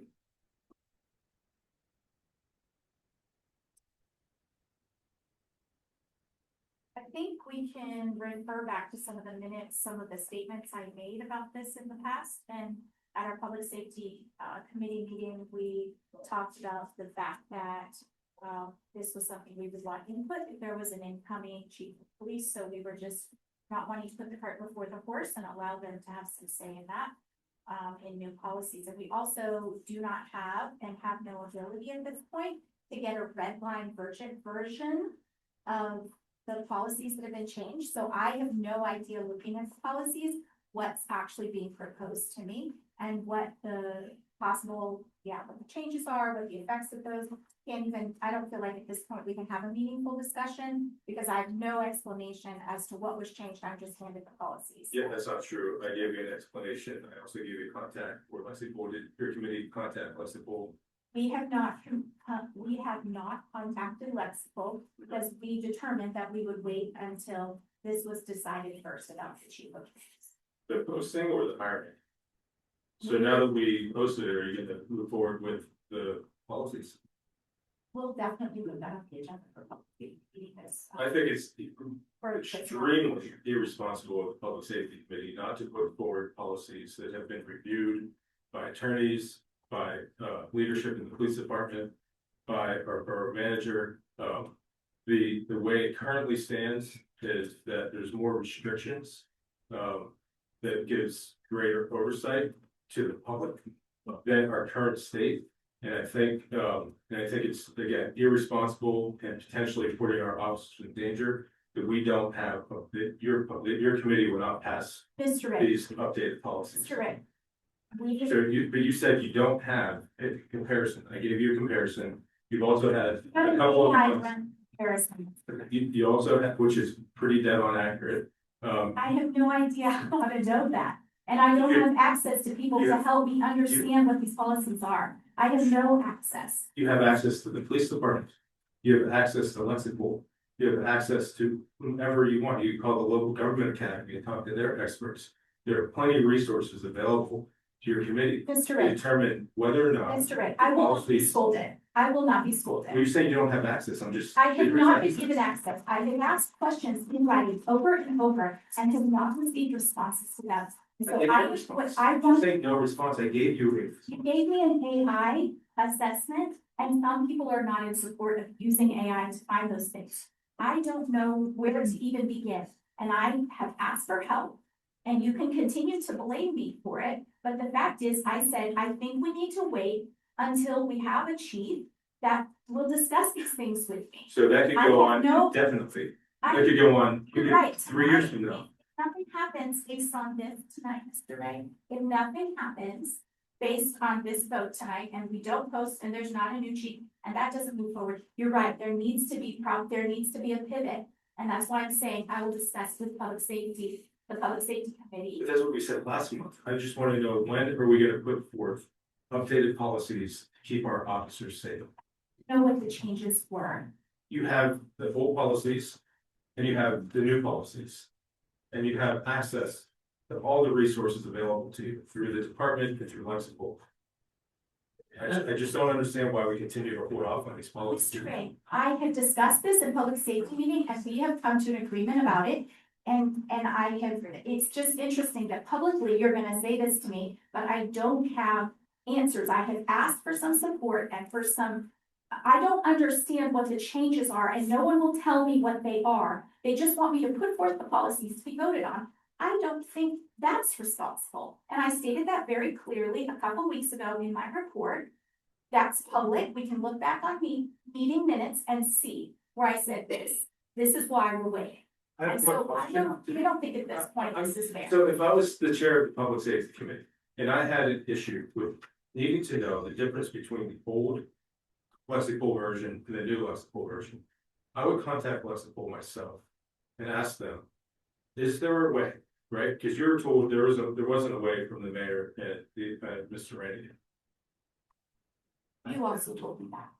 I believe it. I did not tell you. Lexipol couldn't give us that information, right? I just want to make for the record, we were told in an email that the mayor attempted to get that information, and I have no side of the fence here. I'm just saying that I believe we asked for that information, right? Yeah, And we couldn't get it. We'll just go on in perpetuity with our dumpster fire bill. Mr. Mayor, I said we can do it. We will discuss it at our next public safety committee meeting. I just don't wanna go around and around, like, if we can't get the information from Lexipol, then we just probably need to vote on it, because you said we could get, correct? It's a couple of points here. I mean, first of all, we do contracts all the time. We do contracts for swimming pools, we do engineering, we count on our attorney to do the contract, we count on our engineers. Here, we have professionals doing this. You can read the policies and see, but anyhow, and the other thing would be, well, we have, I mean, I can't avoid it. We have appointed officials up there, non-elected officials. Does that mean they should wait and not do anything? I'm not saying they should, but should they wait and not do anything until such time as an elected official comes? Because the elected official might think different? No, they should act. It's the same thing with the acting chief. He doesn't need to wait till the road chief comes. He does his job now.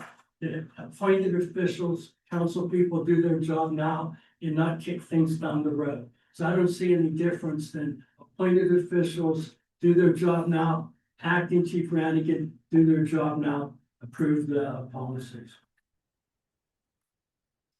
Okay, up next, One more thing was, I'm not sure what past experience has been, with council as far as review of these policies is concerned. But our office tends to, work with chief or whomever from the municipality, and answer any questions as far as updates come from Lexipol. They tend to be a nationally backed organization. If there are questions, concerns, issues about the implementation as such, we are happy to review them. I have not seen any thus far.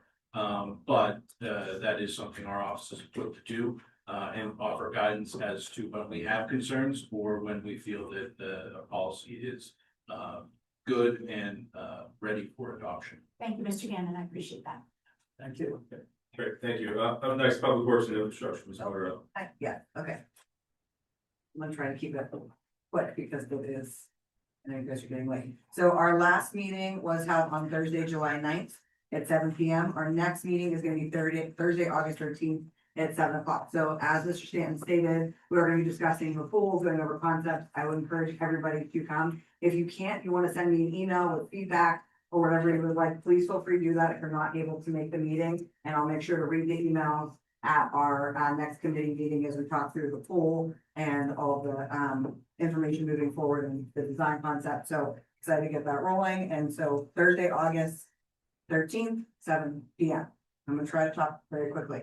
So the first update I just want to give you is Dale Drive. Survey work was completed the first week of July and LSSE is starting design concepts. And additional survey work is scheduled for August 8th for those of you who are curious about Dale Drive and the stormwater system in the back, whether we pipe it or restore it. So that's happening. PennDOT Green Light Go permit plans are currently being prepared. And then the pool project, as we discussed today, Federal Credit Union construction is still underway. Tomorrow, LSSE and Public Works and Youngblood Paving will meet to review the areas paved in the past couple of weeks and create a punch list of items still to be completed. So there were some residents that brought issues to the borough's attention and they had either been addressed or will be addressed by Youngblood. They did come around and repave all the cracks on the drive, and I looked like an idiot dancing around all the drive. So excited while Youngblood was repaving and fixing my cracks. I was so happy at 8 o'clock in the morning. So thank you for listening to the residents, and when our roads are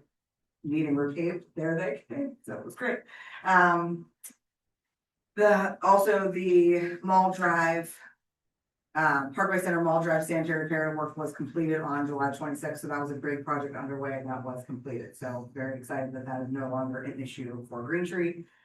Still ongoing construction is going to be happening. If you have any questions, please reach out. We'll be happy to assist you there. So moving on to my motions. That is our chair report. The resolution for 1396. Redevelopment authorization of Allegheny County RAA grant for fire hall accessibility improvements. I move that we adopt resolution 1396, authorizing the borough manager to execute all documents and agreements between the Borough of Green Tree and the Redevelopment Authority of Allegheny County to assist in obtaining a grant in the amount of $215,500 to be used for fire hall accessibility improvements. You have a motion? Second. A second. Any comments, Mr. Wilson, any comments on this one? No, this would create better accessibility for people to gain access to the fire alarm.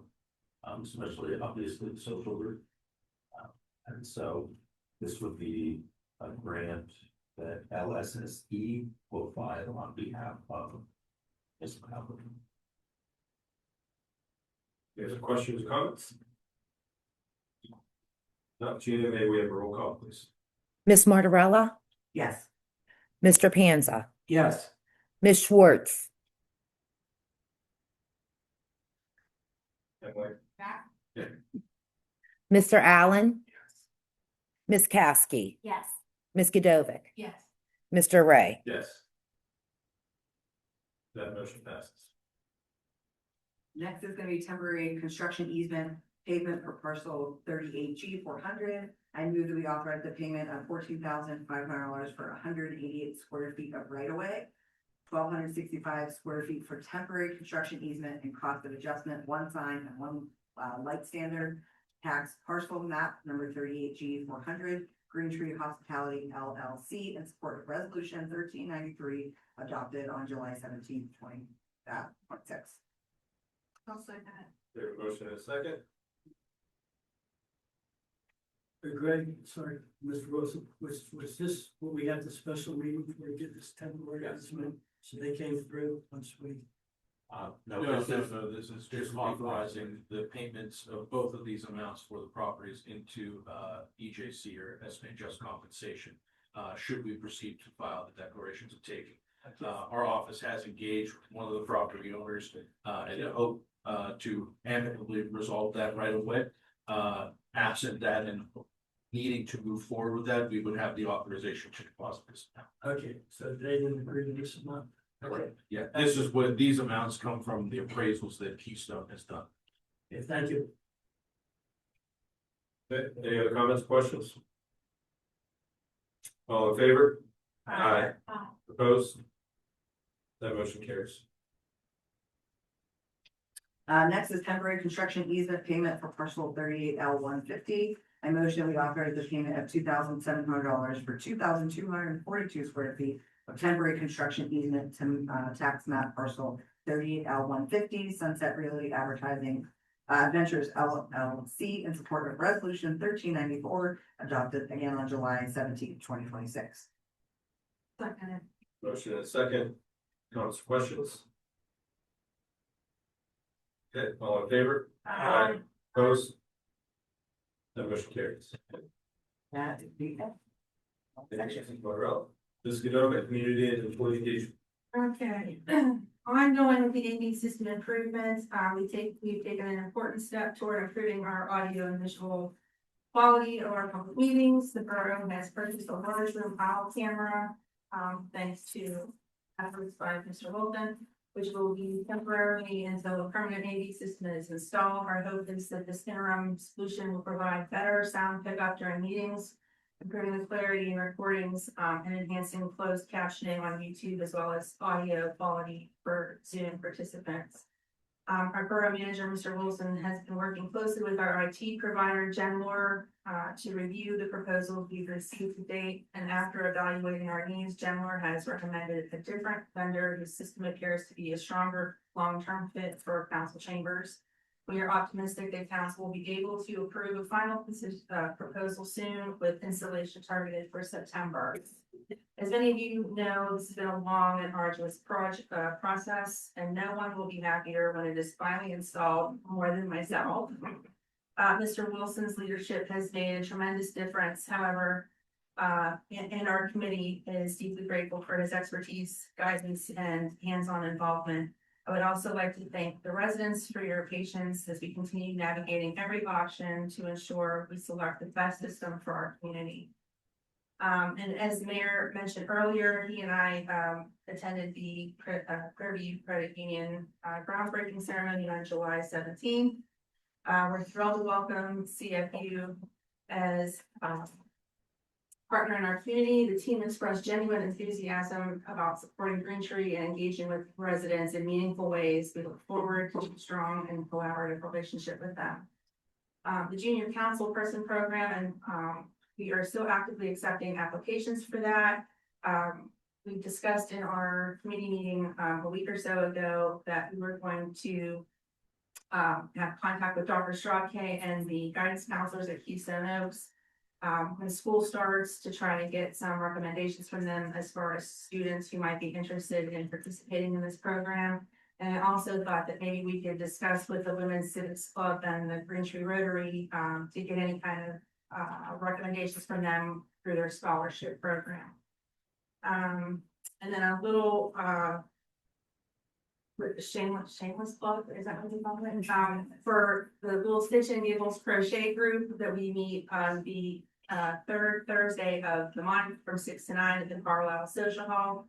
It's free and open to all skilled crocheters, knitters, craft people, all ages and skill levels are welcome, and men are welcome too, just in case anyone is interested. More information can be found on the borough website, and I'm pleased to share that this is a very well attended and enjoyable community event. We get at least 20 or so people every month, which is great. And then as far as committee meetings go, the children's librarian, Kelly Maybe, is willing to try a 45-minute children's library program starting at 7:30 on the first Monday of the month, so parents of young children can attend council meetings. Parents who bring their children to meetings will be able to have them participate in a pajama story time type of program while the meeting is in session. And this is an interest to council, we can discuss further to have another update before the next meeting. Community and employment engagement meetings are held the fourth Monday of every month around 6:30 p.m. They're usually very brief because it's basically the same thing I talk about every month. But if anyone is willing to come or is interested to come, we hold it here in the Sycamore room. Council chambers, Yeah. so. Tina, one quick question for the youth council member, what was the age, did we decide on that? Oh, the age, what's that? I believe it's high school. Yes, junior or senior. Okay, I'm just curious, because I think we had a potential one in the audience today. Dennis, right? Yeah. Dennis, yeah. So I don't know if he's old enough yet, or if it's something he could plan for in the future. Probably it's planned for, I think that's like junior or senior in high school. If anybody knows the juniors or seniors that might be interested, we're recruiting. Yeah. And that's the end of my report. Awesome, thanks, Mrs. Scudovic. Up next, Mr. Penza, Community Assets and Recreation. Thank you. Tonight on the agenda, I have appointments for the new environmental committee.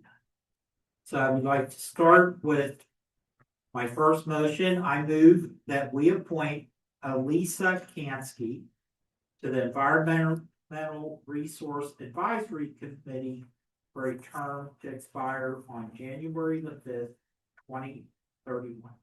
Second. Okay, we have a motion and second. Any comments? I just say that Lisa is just absolutely killing it when it comes to the environmental committee, doing great things. So thank you. Not killing it. Yeah, not killing it. That was keeping it alive. Oh my gosh. Just flourish. Yeah. Flourish. There. Thank you very much for your service. So, any other comments? Okay, all in favor? Aye. That motion carries. My next motion, I move that we appoint Matthew Schwartzfaber to the Environmental Resource Advisory Committee for a term to expire on January the 6th, 2030. So, yeah, second, so you'll notice that all the appointments have different years, assuming it's because we keep them staggered, so adding one fund after it's a 5-year appointment. Okay. Well, we got 5 years. That's good. Thank you. All right. Do we have a second to Mr. Schwartzfaber? I did. Yeah, great. We have a motion and a second. All in favor? Aye. That motion carries. My next motion, I move that we appoint Alini Nicholson to the Environmental Resource Advisory Committee for a term to expire on January the 1st, 2029. Second, all in favor? Aye. Aye. That motion carries. I move that we appoint Brian Taylor to the Environmental Resource Advisory Committee for a term to expire on January the 2nd, 2028. Second. Motion and a second. All in favor? Aye. Aye. That motion carries. Well, congratulations now on being official members of the committee. And I was told there is an interest for a 5th position possibly. We could possibly award that maybe next meeting, possibly. The only 2 other items on under my committee is on August the 10th, which is next Monday, we are having a workshop meeting. And the main topic will be the baseball fields, what we should do with them for the future. And also, I would be remiss if I would not remind everyone that on August 17th is the Oktoberfest committee meeting and rec meeting. So we have a lot of things going on, but there's a lot of new people, so somehow this is gonna all come together. We'll see what happens, so. Hope to see everyone on August 17th at the Oktoberfest committee. Great, thank you, Mr. Panda. Ms. Schwartz, Economic Development and Planning.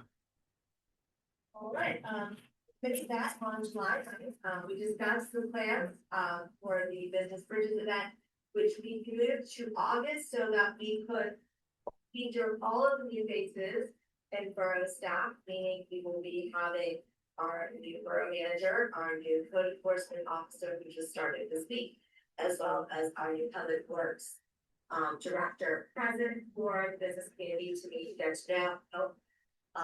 The flyers are being finalized for that, going out in the next week to all the businesses that are located in Green Tree Borough. We will be discussing this in further details of what we will have as part of the program that day, as well as the next steps to continue the engagement after the event at our meeting, which will take place next Thursday, August 13th. So that's what our committee has been working diligently on. I also attended the second planning committee meeting this month. They had 2 meetings in July. They met their second meeting. They discussed the beginning of lighting ordinance and looking at revising that for modern times. They have some directives that Mr. Wilson has been given to help compile some data for them to use as a guide as they tackle what is a very lengthy zoning ordinance. So that is something they'll work on. They also have been continuing to complete their 2-year review of the comprehensive plan and the action items on there. So that is almost complete, and they will be meeting again in August. That is all that we have going on. That's the event for the Business Bridges will be August 29th, 5 a.m. in the morning at 8:30 in the borough. We hope to engage a lot of our business owners to come and get to know Green Tree a little better and find out what's going on here right now.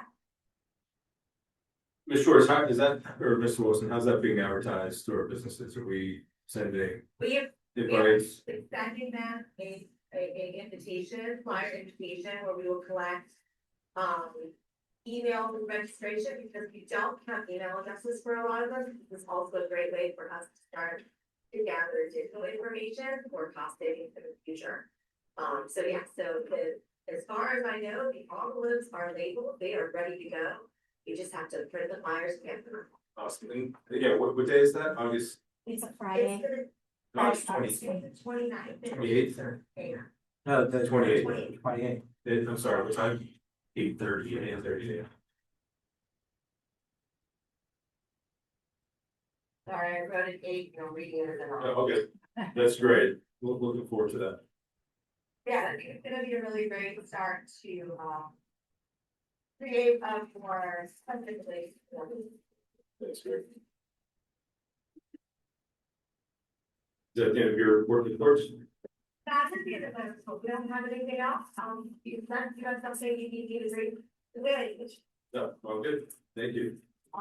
Mr. Allen, Finance and Administration. Yeah, I'd like to note that my mother just texted me scolding me that I'm on my phone and I'm gonna get in trouble, but that is where my report lies, so I'm not texting. So for my report this month, since last month, the general fund continues to look very healthy. It's a weird part of the year for us because all of our summer transitional things are coming in. So our pool revenue, rec revenue, things like that, we don't see in the beginning part of the year, we are now seeing.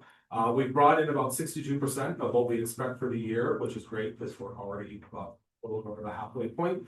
And we have used about 52% of the spending budget.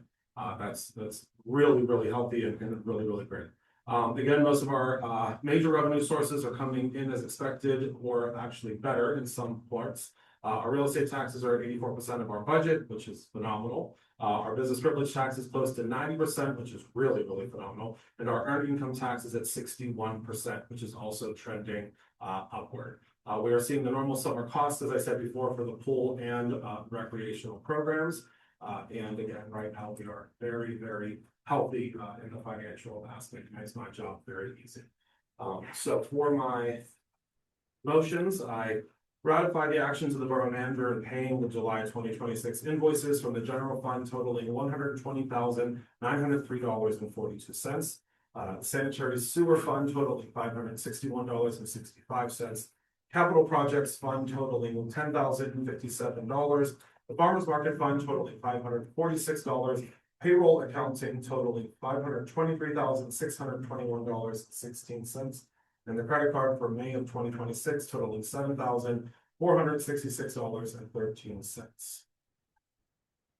We have a motion and a second. Any comments or questions? Okay, all in favor? Aye. I move to approve the payment of the August 2026 invoices from the general fund totaling $139,120.83. The storm sewer fund totaling $279,525.14. The sanitary sewer fund totaling $711,944.03. Capital projects fund totaling $640,694.56. And the farmers market fund totaling $358. A motion and a second, all in favor? Aye. Opposed? Motion carries. And now finally, I move that we appoint Gregory Wilson as the voting delegate to the 2026 PML Summit. Second. Motion is second. Any comments? Mr. Wilson, which summit is that? The Pennsylvania Municipal League? Municipal League in October, yes. Great. What do you vote on? There will be a set of proposals for what the advocacy of the league will be over the next year. And so beforehand, the resolutions committee will provide those, which I'll provide those to council so that I know how you feel on those different topics. So usually things like advocating for the use of radar by local police departments and things like that. Thank you. Yeah, electronic advertising instead of paper advertising.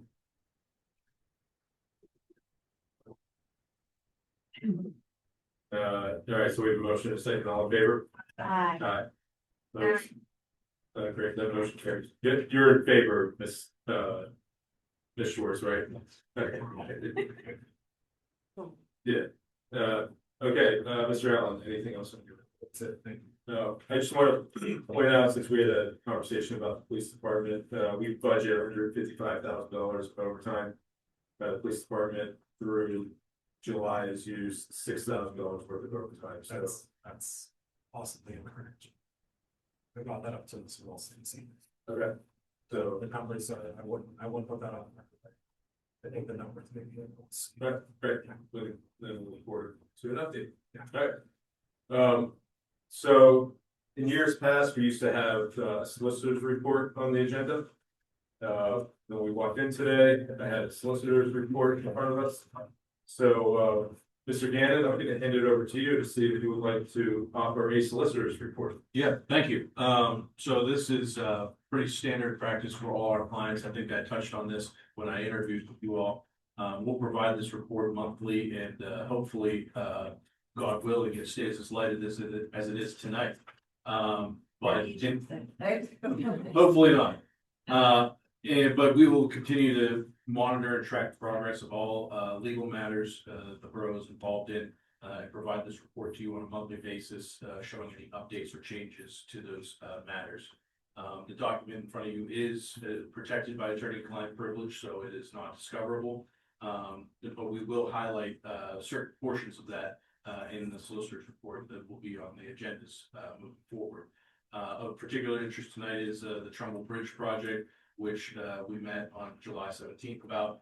It continues to move forward. At that meeting, you all authorized our filings of the declarations of taking. Mr. Wilson and I have met with representatives from Gannett Fleming as well as Keystone regarding the project and our current status of it. It has been indicated to us that there is some degree of expedience needed in securing these rights of ways. As I've mentioned earlier, we are looking to resolve these amicably with the two properties in question. However, any real delay here is going to materially affect our standing funding provided by PennDOT, is my understanding. So we will look to act pretty quickly here as regards to the filing declarations of taking. And just the filing itself does not mean we need to move forward or complete that process. That can bring people to the table often. And if that's the case, we'll look to continue to resolve those amicably as well. Other than that, just getting up to speed on some matters of litigation that are ongoing in the borough, as well as feeling a couple of right to knows and working with Mr. Wilson and the police department on those as well. So, like I said, this report will continue to update itself and will be provided to you with the meeting packet that Mr. Wilson sends out. And you can expect to see us on a month-to-month basis. And happy to field any questions that anybody may have about any legal issues. In regard to the Thayer lawsuit, I know you're in the process of substituting your appearance. There was a question before whether the Green Tree Borough has actually filed a complaint, or is it just a writ of summons? Do you know whether there's a complaint or a writ of summons out there? Yeah, I have not gotten those documents from the previous solicitor's office yet, so that question remains outstanding. My understanding is where this is at presently is we're in discovery. So at this point, I would imagine that complaint has been filed and that we are moving forward in that litigation. When you get a complaint, you can share it with counsel. Sure. Thank you. And pardon me if you address this, the vape shop ordinance, it's not been received by the county as we thought it was. Correct. There was a question by Mr. Wilson about whether that draft of the ordinance that had, I guess, previously been deliberated on was ready for adoption. I reached out to a member of the Allegheny County Economic Development Office. They indicated they have not reviewed that. Not reviewed or not received? Not received for review. Okay. And so given that it is zoning ordinance amendment, they would need to review that. We need to provide them 45 days to review that. And then we'd be authorized to take action. Their review could take shorter than 45 days, at which point, once we receive their comments, we'd be authorized to take action on it. So having seen the draft in its current stance, I wanted to understand from council whether that was in fact the draft we wanted to move forward with. And if so, I can send that tomorrow to their office for review and comment. Well, I believe it was our understanding that it had already been received by the county, so I would imagine unless anybody disagrees that we'll move forward with sending it to the county. Okay. Yeah, right. Okay, I can send that down to them and they'll tomorrow begin their 45-day review period. Once we receive their comments, I can indicate Mr. Wilson when we can advertise and duly adopt. And so because there's that delay, it's still considered pending. It's still a draft, yeah, we're not able to advertise the adoption of it right now. Presently, it is in draft form. There could be material comments that need to be addressed by the Allegheny County Economic Development Office. Typically, that is not my experience. They'll issue comments that are suggestions about how it incorporates within the borough's overall standing in their ordinances generally. Because the borough is still protected, even though it's pending, is the borough still protected by that draft ordinance? Protected in that the vape shop comes in before, since it's not adopted or enacted, it's still in draft form. The current ordinances would be what holds. I thought we talked last month that a pending ordinance holds. I don't believe so. I'd have to confirm that, but I think the pending zoning ordinance, it could be held to what is in place at the time of application. If somebody were to. Am I mistaken that we didn't talk about that? No, you're right, and what you Exactly what we thought talked about is, last time. is what you heard was correct. So now this is something different. Yeah, I was the one to make that comment, so I believe we did it with McDonald's, the time of application is a pending ordinance. And we used that to, that McDonald's coming in at the corner where Chipotle is now. But anyhow, if you could look into that. Yeah, I could have an answer for that. Pending ordinance, if it's pending at the time of application. Yeah, my understanding is that it would need to be adopted at time of application, but I can look into that and have an answer for council at the next meeting. We'll formally add solicitor report back to the agenda. Thank you. Okay, let's see what's up next. Oh, okay, thank you, so yeah, first I just want to make a comment about, our public discourse. I know sometimes things get heated up here, we just need to, reflect on why we're doing what we do, and sometimes if that's going to happen, that we're going to have, we're not always gonna agree with each other, and I think that's okay. It wouldn't be that much fun if we agreed every single time. If I ever do anything that comes across as disrespectful or say something that's disrespectful, I would appreciate that you will be accountable and we will each other accountable, that we're doing things that are respectful. There's a lot going on in the borough right now. The borough recently sought proposals for independent auditing services for 2026 through 2028. So we expect to appoint a firm at our September meeting. We're also planning to move forward with a strategic management planning program through the Pennsylvania Department of Community and Economic Development. Our requests for proposals were distributed to 27 approved firms and are due on August 17th. So that will enable us a independent review of the borough's operations, finances, and long-term priorities. As we begin to prepare the next budget, we want to give residents more opportunities to understand the process and provide input before decisions are made. So that's going to include more public budget workshops with a broader community survey addressing resident satisfaction with borough services. So a climate survey that we're planning. And staff is currently reviewing professional survey options. The examples used by other municipalities. Communication, as Ms. Gidovic said, is a top priority for us. We currently have the Green Tree Connect app, and there are about 1,300 residents currently using that app. So I just want to remind everybody, so it's about 25% of our residents. I just want to remind everybody that's a great way to stay informed. This next one is pretty big news because I know a lot of people miss it. We're going to bring back the Friday email update.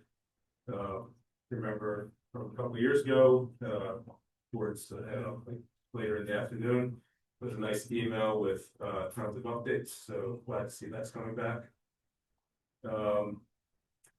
Mayor mentioned tomorrow's National Night Out at the Green Tree Volunteer Fire Company from 6:30 to 8:30. On August 7th, so this Friday, Wilson Pool is going to host the free evening for women ages 18 and older from 7 to 9. Mayor mentioned the indoor senior picnic on August 9th. Police department is collecting backpack and school supplies through August 5th. It was mentioned the August 10th workshop discussed the ball fields. And then Birdtown will host a whitetail deer workshop with the Audubon Society on Saturday, August 29th at 2 p.m. And then there's also a free guided walk at the Nature Center on Sunday, September 13th from 10 to 11:30. Registration is required for that.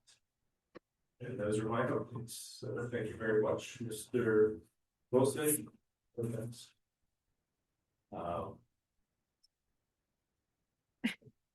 I would like to, kind of repeat what the mayor had earlier said, that DJ Glancy has started as the code enforcement officer.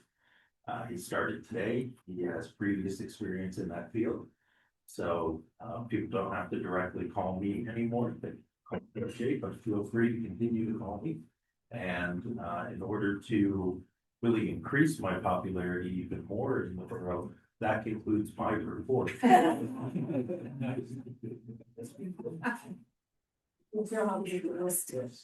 right, great. So up next is our final public comment.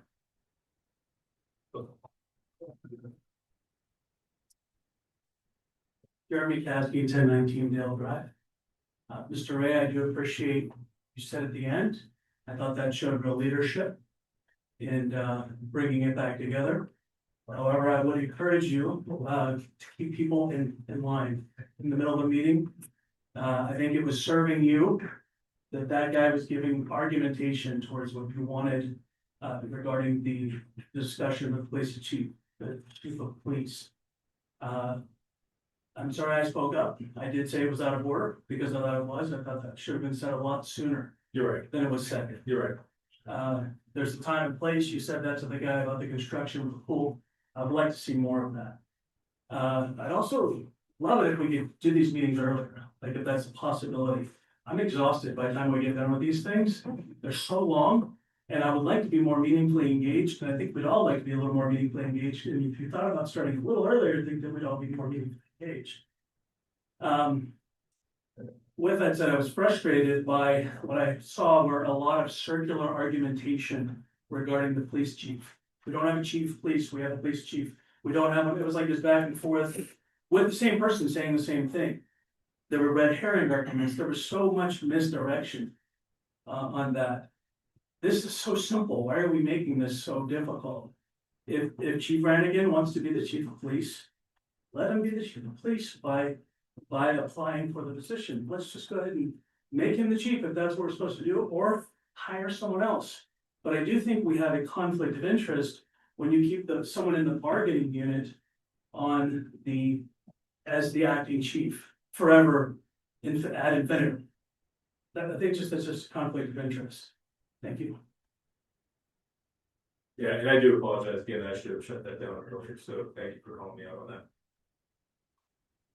Round two. All right, Tammy Feeney, 55 Rhodes Avenue.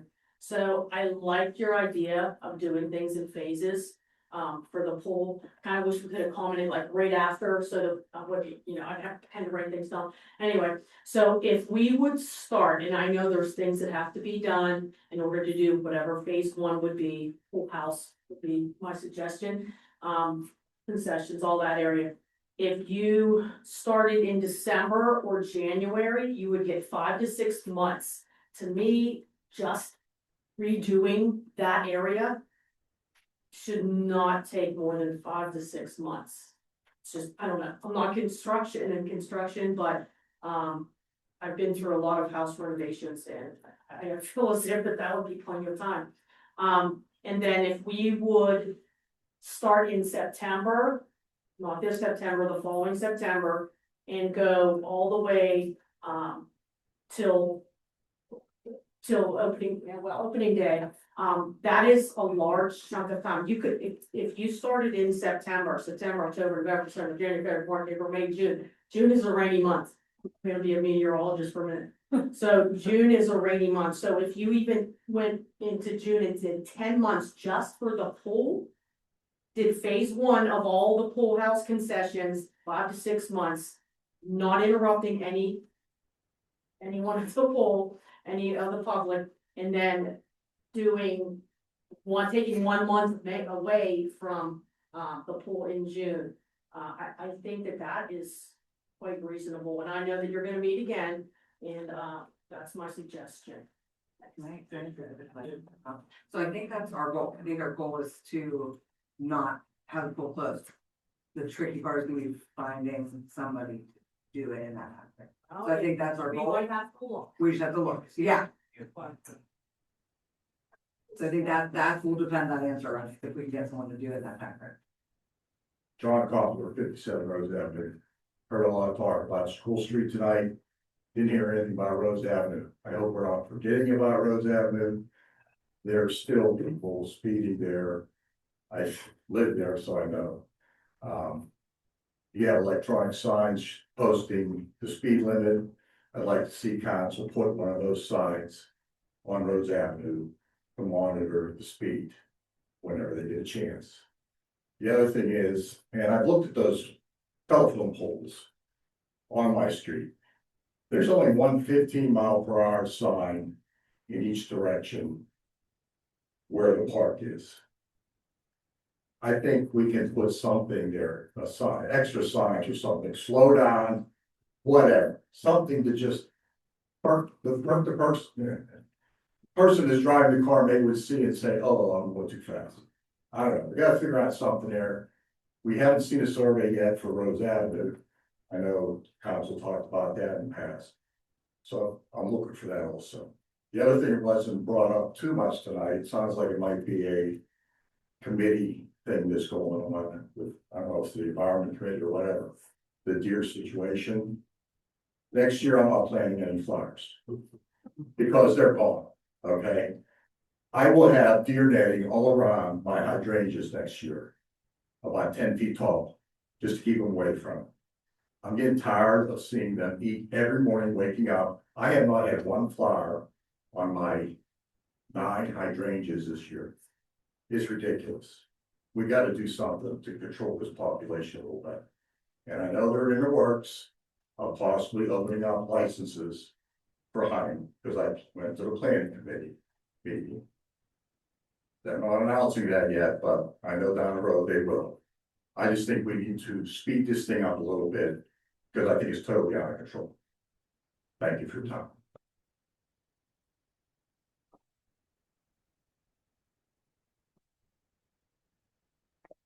Lisa Campy for Robin Hood Road. I'd like to extend a sincere thank you to the entire police department and the mayor for through so quickly on the sensory inclusivity and accessibility training.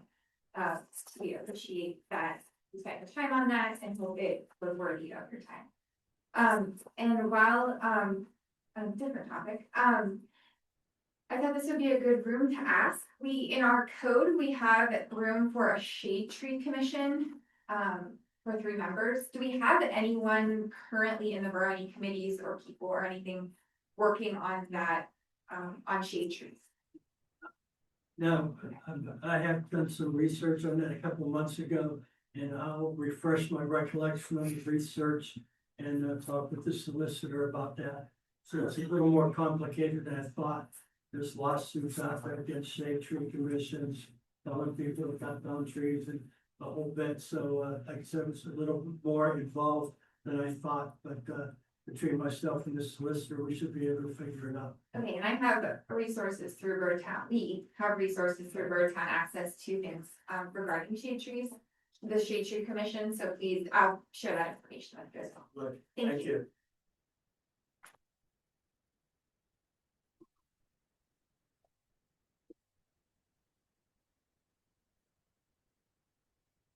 Steve Bonnet, 102 East Mill Avenue.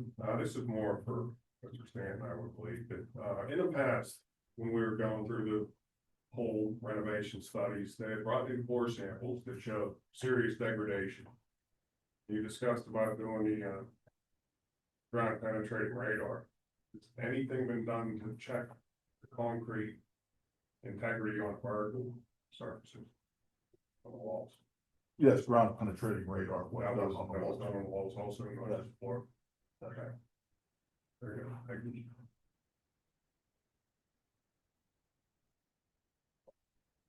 Jeff Natale, 895 Cherry Street. Question on the pool. I thought there were 3 options that we were looking at. All 3 options were going to have an ADA compliant ramp, of course. The first option being a complete rebuild. The second option being a milling of the concrete, the existing concrete for the pool. And then replacing some of that concrete. And the third option was a liner. And again, all of those options had the ADA compliance in them. That was what came before the planning committee. we met with Dave and some other members.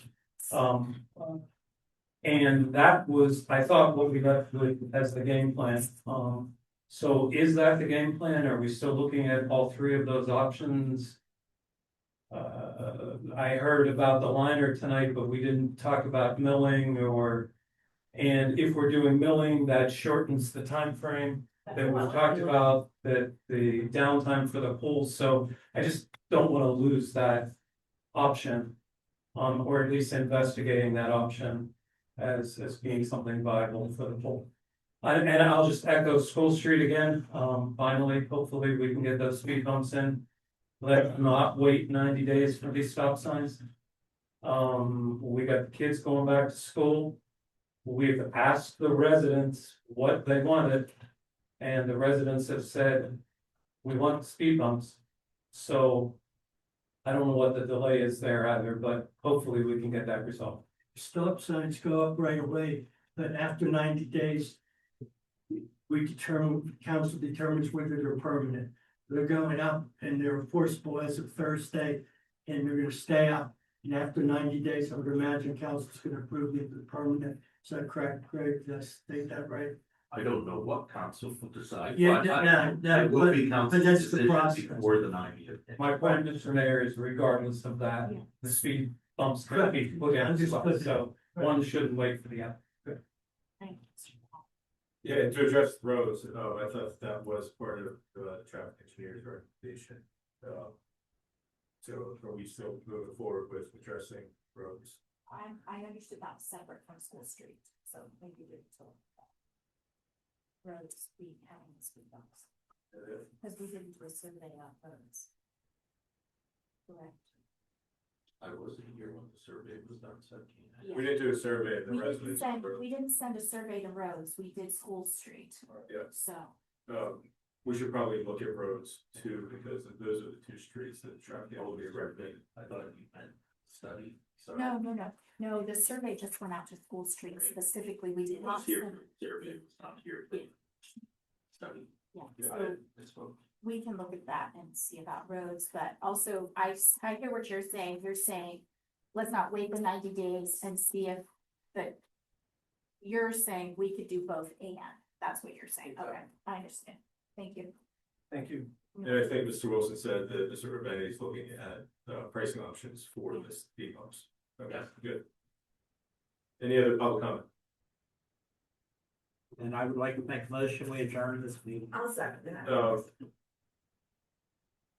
we already discussed all that, part of Mr. Wilson. Okay, do I need to announce that? Or we already did? Yeah, okay, good. There is a work session. Oh, yeah, there's a work session, August 10th, 7:30. Thanks, everyone.